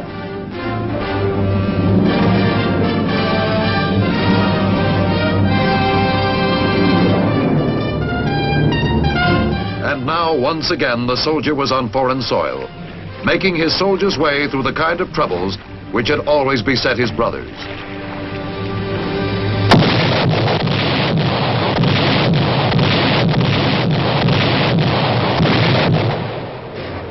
Fighting the soldier's fight, the kind of fight on which victory in every war behind him had depended.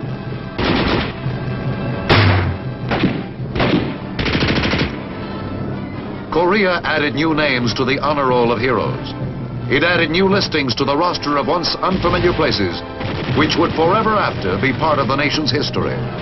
Daejeon, Seoul, Old Baldy, Fort Chop Hill. And it added another page of valor to the soldier's record. And like all wars, the cost was high. For bravery is not cheap, nor are any of the qualities which give a man what it takes to stand and fight.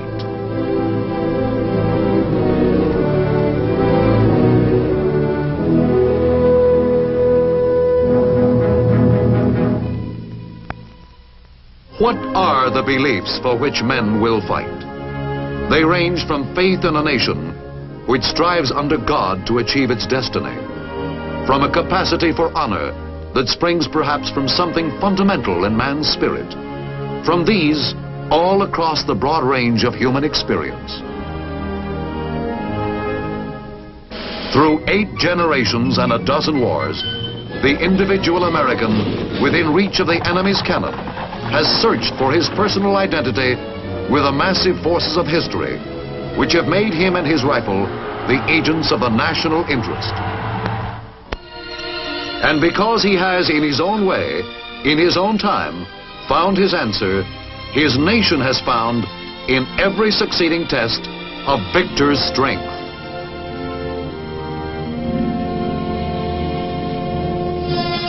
He has fought well, this soldier of America's heritage. He won a nation, built it, and defended it against every threat to destroy it. And his most enduring monument is that nation itself.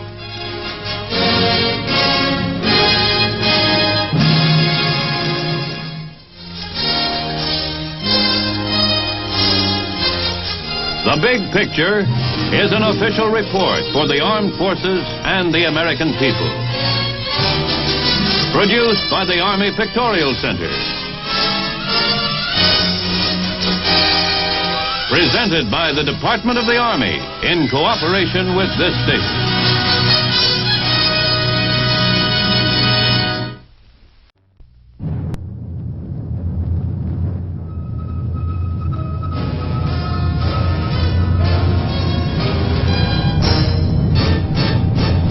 The United States Army presents The Big Picture, an official report produced for the armed forces and the American people. Now, to show you part of the big picture, here is Sergeant Stuart Queen. There is an ancient maxim which says that the more things change, the more they are the same. It often comes as a surprise to many of us that, despite the extraordinary changes we've seen in military weapons during our generation, There are basic truths of military science and tactics which have remained unchanged for centuries. One of those basic military truths, mobility, and its application to your modern army, is the subject of today's Big Picture. 100 years ago, on the plains of the far west, a basic principle of military science was proven again. The principle is simple. Victory goes to the side whose ability to move and to shoot are most equally balanced.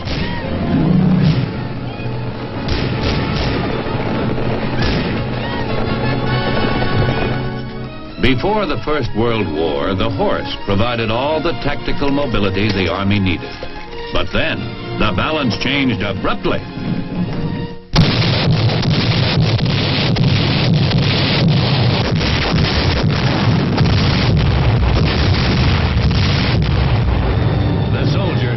Faster means of moving from place to place in order to keep up with his own increased firepower. Thus, mechanization was born. Tanks were seen on the battlefield. Trucks replaced wagons. And airplanes were first tried as combat vehicles.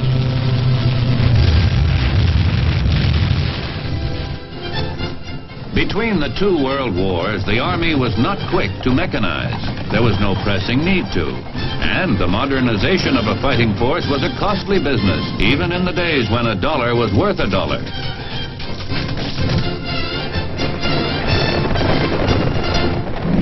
Then, Adolf Hitler triggered off a whole new concept of moving and shooting.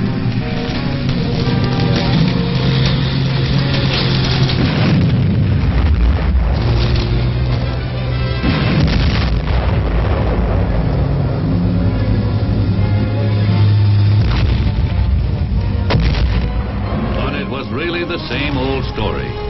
He had found a better balance between firepower and mobility at a faster pace with a harder punch.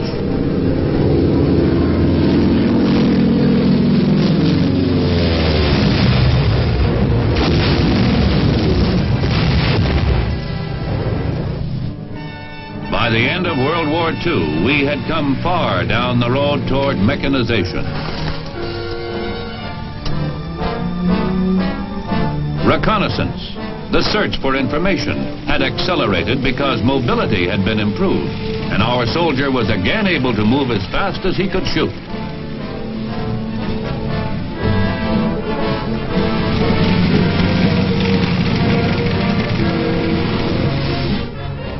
The Army does a good job of moving on roads and highways, or even without them. Truck convoys can average 20 to 30 miles an hour. Tracked vehicles are almost as fast. But when this happens, 30 miles an hour may become 5 miles an hour or no miles an hour. In combat, there are many things beside traffic jams and detours that can slow down the flow of critically needed supplies. But take the most optimistic point of view, that we could keep our trucks rolling at 20 or 30 miles an hour in combat. Let's face it, the next war, if it comes, won't be a 20 or 30 mile an hour war.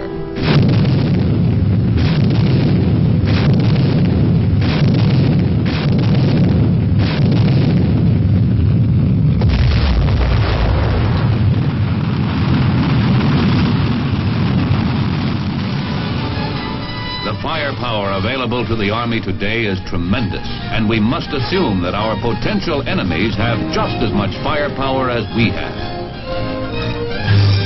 We don't have to assume that they outnumber us.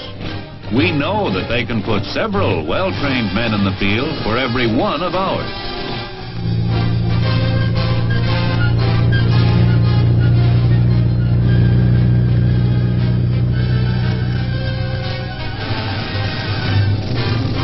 To face this threat, we must find a way to make our fighting force superior to theirs. How will we do this? One way, mobility through the air. The air which has no mud holes or traffic jams, roadblocks or bridges. The Army must take to the air. Not the air 20,000 feet up or even 2,000 feet up, but the air just above the treetops, or better yet, between the trees.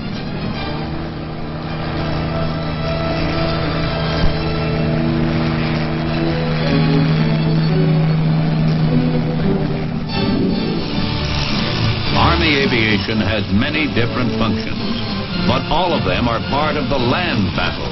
All of them are designed purely and simply to help the combat soldier win on the battlefield. Though soldiers have taken to the air, they remain just as much a part of the infantry, artillery, or armor as they were before becoming aviation specialists. The Army's aircraft are simply a better and faster means of moving from one place to another and getting a job done.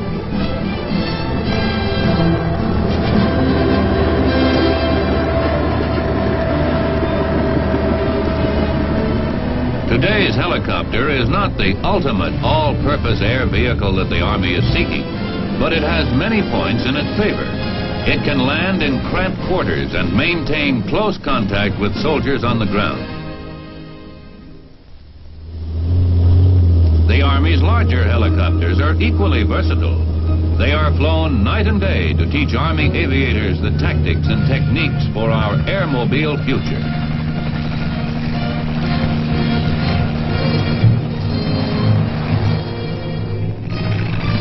Army fixed-wing aircraft also have a high degree of maneuverability, and each of them has been chosen because it is rugged and can live in the field with the troops it serves. All of them are capable of landing on very short and rough fields.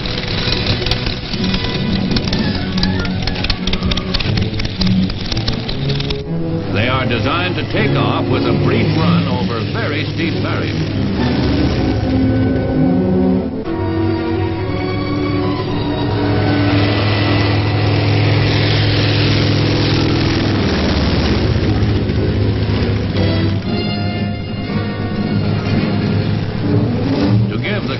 Possible support to our troops, many techniques have been devised by Army aviators. Paradrop of supplies is an old story.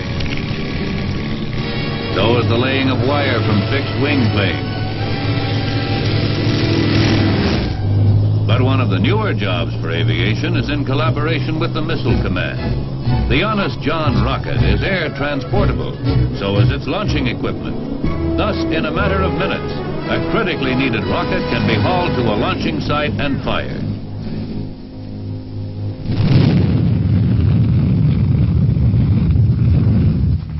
Army aviation is not a new way of fighting. It is just a faster and more efficient way of getting troops and their weapons to the scene of battle, and a faster and more efficient way to acquire tactical information for the ground commander. Let's see how an attack might be made on a hypothetical battlefield, using the aircraft which the Army has today. First, we will go to a command post where the key officers of a division are being briefed. Now let's emphasize one more point here, gentlemen. Helicopters are arriving tomorrow at 0530 hours, the 18th. They'll land in the respective areas which we've already designated. Aircraft will be ready for loading immediately upon landing. Precisely at 5:30, the Choctaws fly in from the division's base airfield.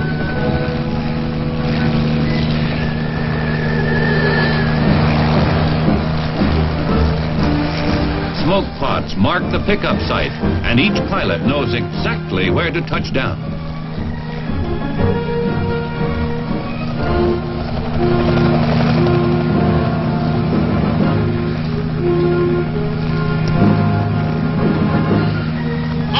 Fresh from a good night's sleep and a hot breakfast, our troops will arrive at their battle site 20 or 30 miles away with a full head of steam, not with their keen edge dulled by an exhausting march.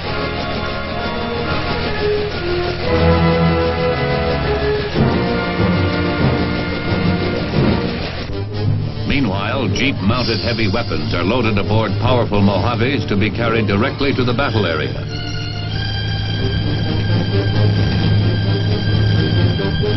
Choctaws are picking up their loads.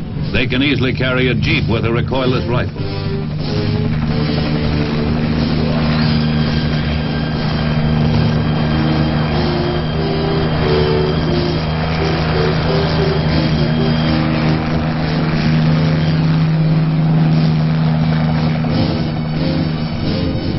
The troop carriers are off, each with its load of fully equipped fighting men.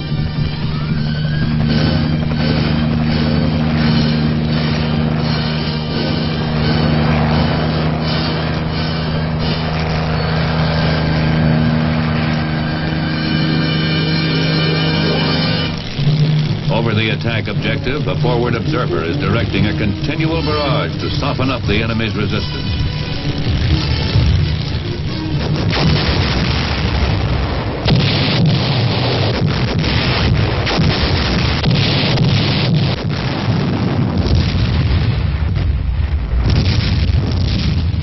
From his flying observation post, the observer prepares to lift the artillery fire.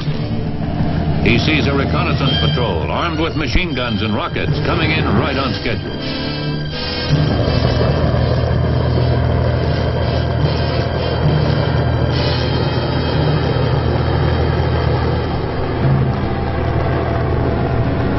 They proceed to a pre-planned position just behind the cover of a hill, then rise above the protecting ridge to sweep the area.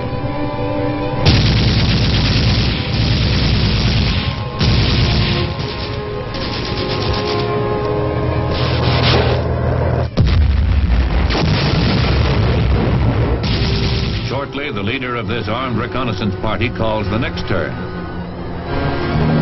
Armed Choctaws, flying gun platforms, come in to complete the softening up process with a barrage of rockets.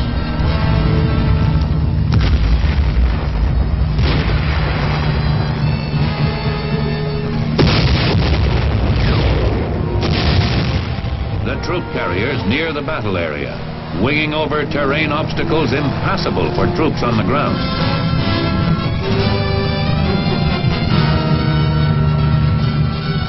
The troops are ready, their tension mounting as the moment of combat approaches.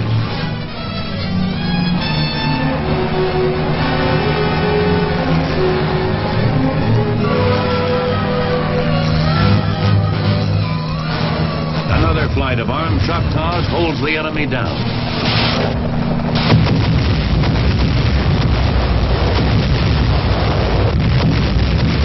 They give the first wave of helicopter-borne infantry a free and unchallenged minute or two to pile out and organize.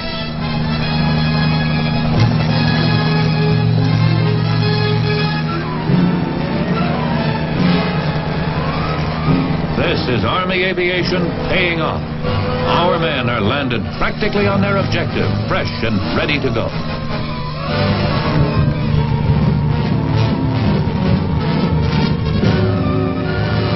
Their vehicles are set down beside them, equipped with weapons and with radios that will tie the attack together and give the battle commander a clear line back to higher headquarters.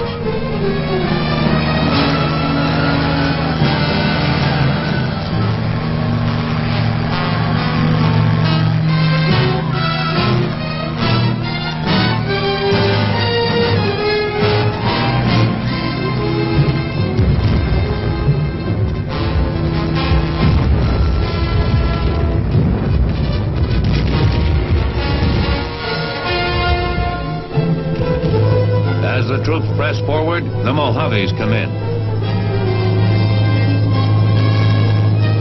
Before the battle has hardly begun, a mechanical mule brings out a reserve of small arms ammunition, followed by more jeep-mounted recoilless rifles to reinforce the attack.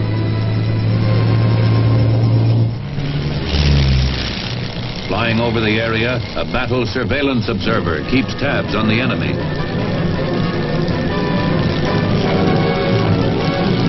Information is thus gained on enemy strong points, reinforcements, and gun emplacements.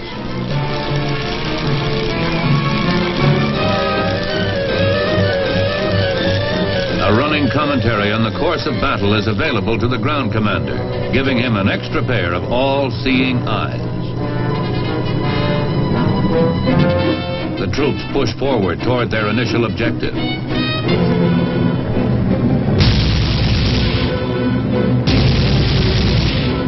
Meanwhile, the armed helicopters have replenished their ammunition and are covering the advancing soldiers.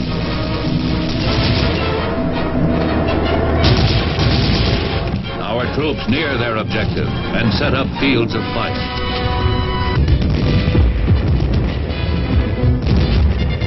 The aggressor has anticipated the attack and has saved a Sunday punch for the infantry.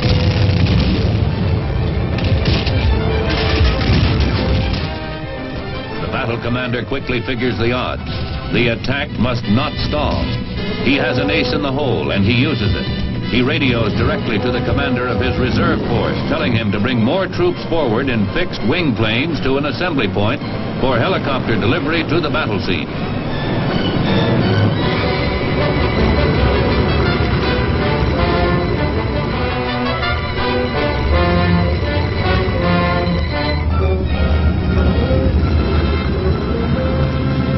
This is the Otter, a plane that is designed to live with the infantry and to be as reliable as an aircraft can be. It carries 9 troops and all of their gear. Army aviators can bring them into places where the average pilot would not consider trying to land an aircraft of this size.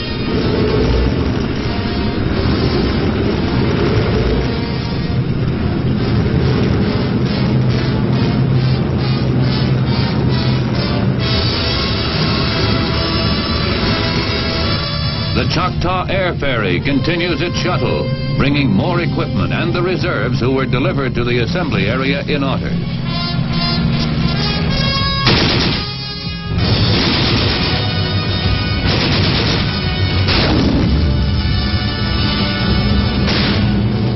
As the attack continues, our tanks break through and join the assault.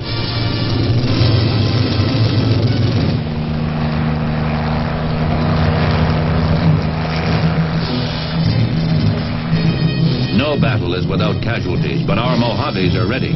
Within minutes, our wounded will be in rear area hospitals receiving life-saving medical attention.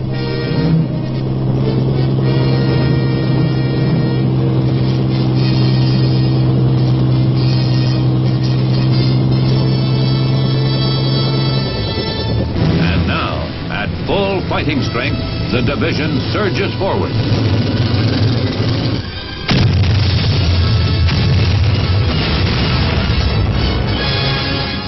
In the critical final attack, the flying soldiers still have an extra bonus of energy and will to win.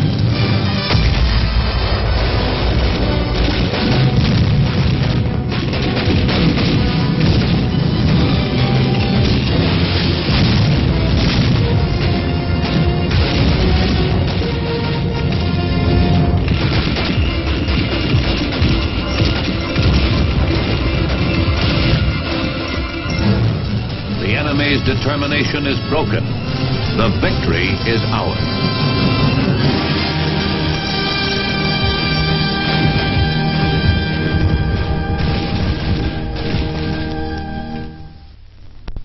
So far, we have seen more tactical applications of existing Army aircraft to the military problem of fire and maneuver. New as this equipment is, still newer aircraft are under development in response to the lessons learned by Army commanders in maneuvers such as those you've just seen. Now let's visit some aircraft plants around the country for a look into tomorrow. First, we'll go to Fort Worth, Texas, where the Iroquois helicopter is being built. This is the first aircraft designed specifically for Army use, and the first helicopter designed to use a gas turbine engine. It represents a significant breakthrough in the state of helicopter development.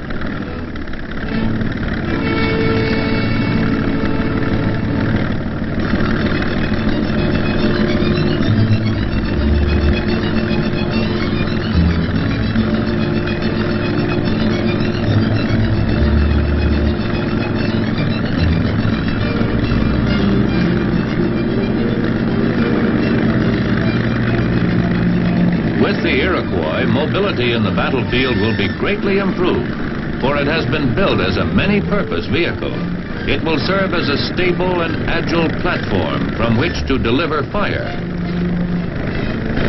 It will transport troops, keep them supplied, and speed them to a hospital.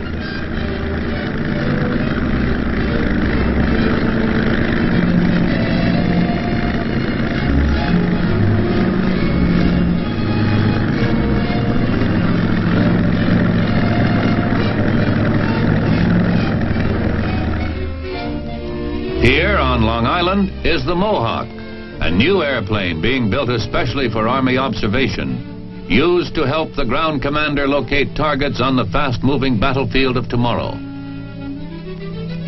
Unlike other Army aircraft, the Mohawk's pilot and engines have armor protection against enemy ground fire. Both the pilot and co-pilot have an excellent view of the ground beneath the Mohawk. This is an important feature for low-altitude, high-speed observation. Ejection seats will make it possible for the pilot and observer to get out of the plane safely in an emergency from the extremely low altitudes at which they will be flying. It is to be equipped with the latest in navigation equipment and will be capable of flying day or night in almost any weather. Facilities for aerial cameras are built into the fuselage. The cameras are operated remotely from the cockpit.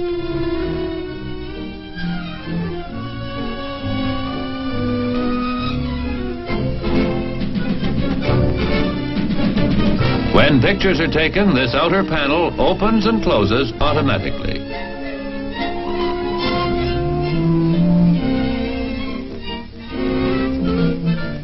Aft of the camera compartment is a large area where electronic components are installed.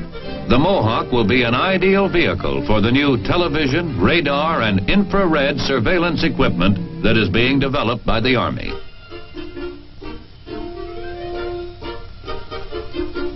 Perhaps the best feature of this relatively sophisticated Army aircraft is its ingenious arrangement of flaps and ailerons, which makes it possible to land and take off on short, unimproved strips.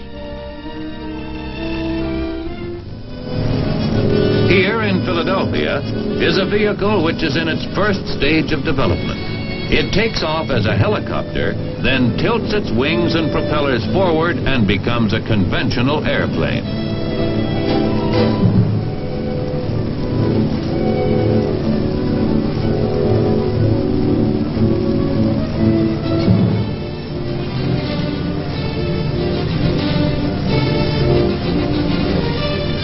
The tilt wing had undergone months of testing before the early morning in July 1958, when the first transition from vertical to horizontal configuration was tried.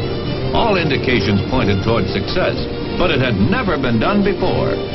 Aviation history was made that morning. The transition was perfect. There is every reason to believe that within a few years, the Army aviator will be able to take off vertically from a small clearing, then fly with the speed and fuel economy of a conventional airplane to a landing site no larger than his tilt wing's length and width.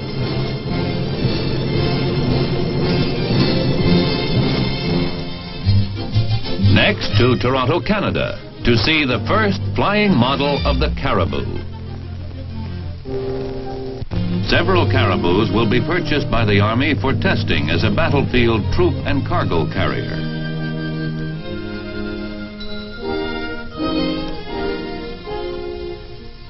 Let's watch with General Easterbrook as the Caribou is put through its paces.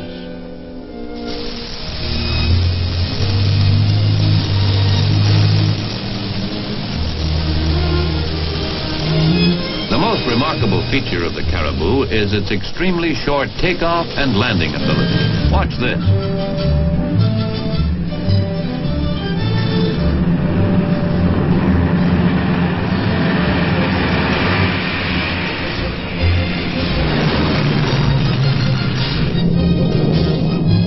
Will be capable of carrying 28 combat troops. With this load, it can fly close to 400 miles without refueling. Thus, as an air ferry, a single Caribou will be able to haul hundreds of men short distances without refueling.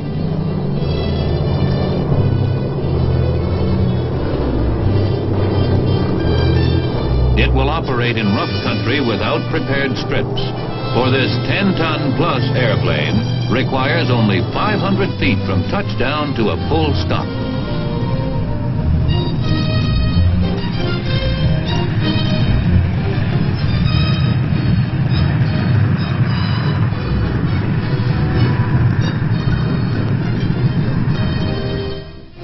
Here is the future of Army aviation.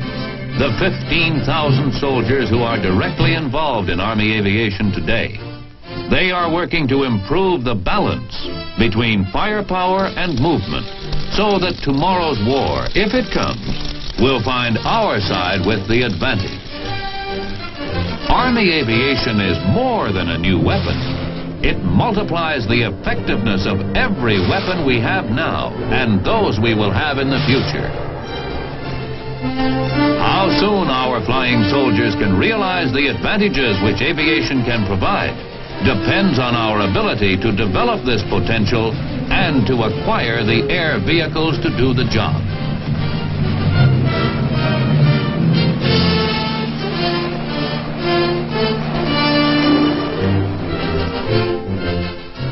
"25 years ago, the Army cavalry still relied on the horse for mobility, as had Genghis Khan centuries before.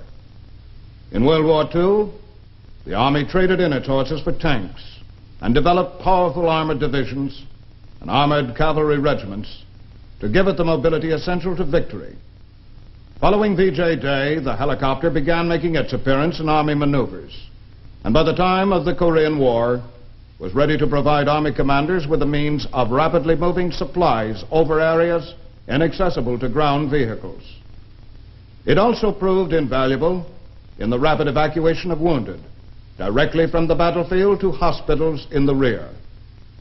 Army aviation also served widely for reconnaissance and surveillance. In short, it had become an integral part of the combat scene. Success of the Army on a future battlefield will depend largely upon its ability to move swiftly and decisively. In this field, Army air vehicles will undoubtedly play a vital part. Now, this is Sergeant Stuart Queen, your host for The Big Picture.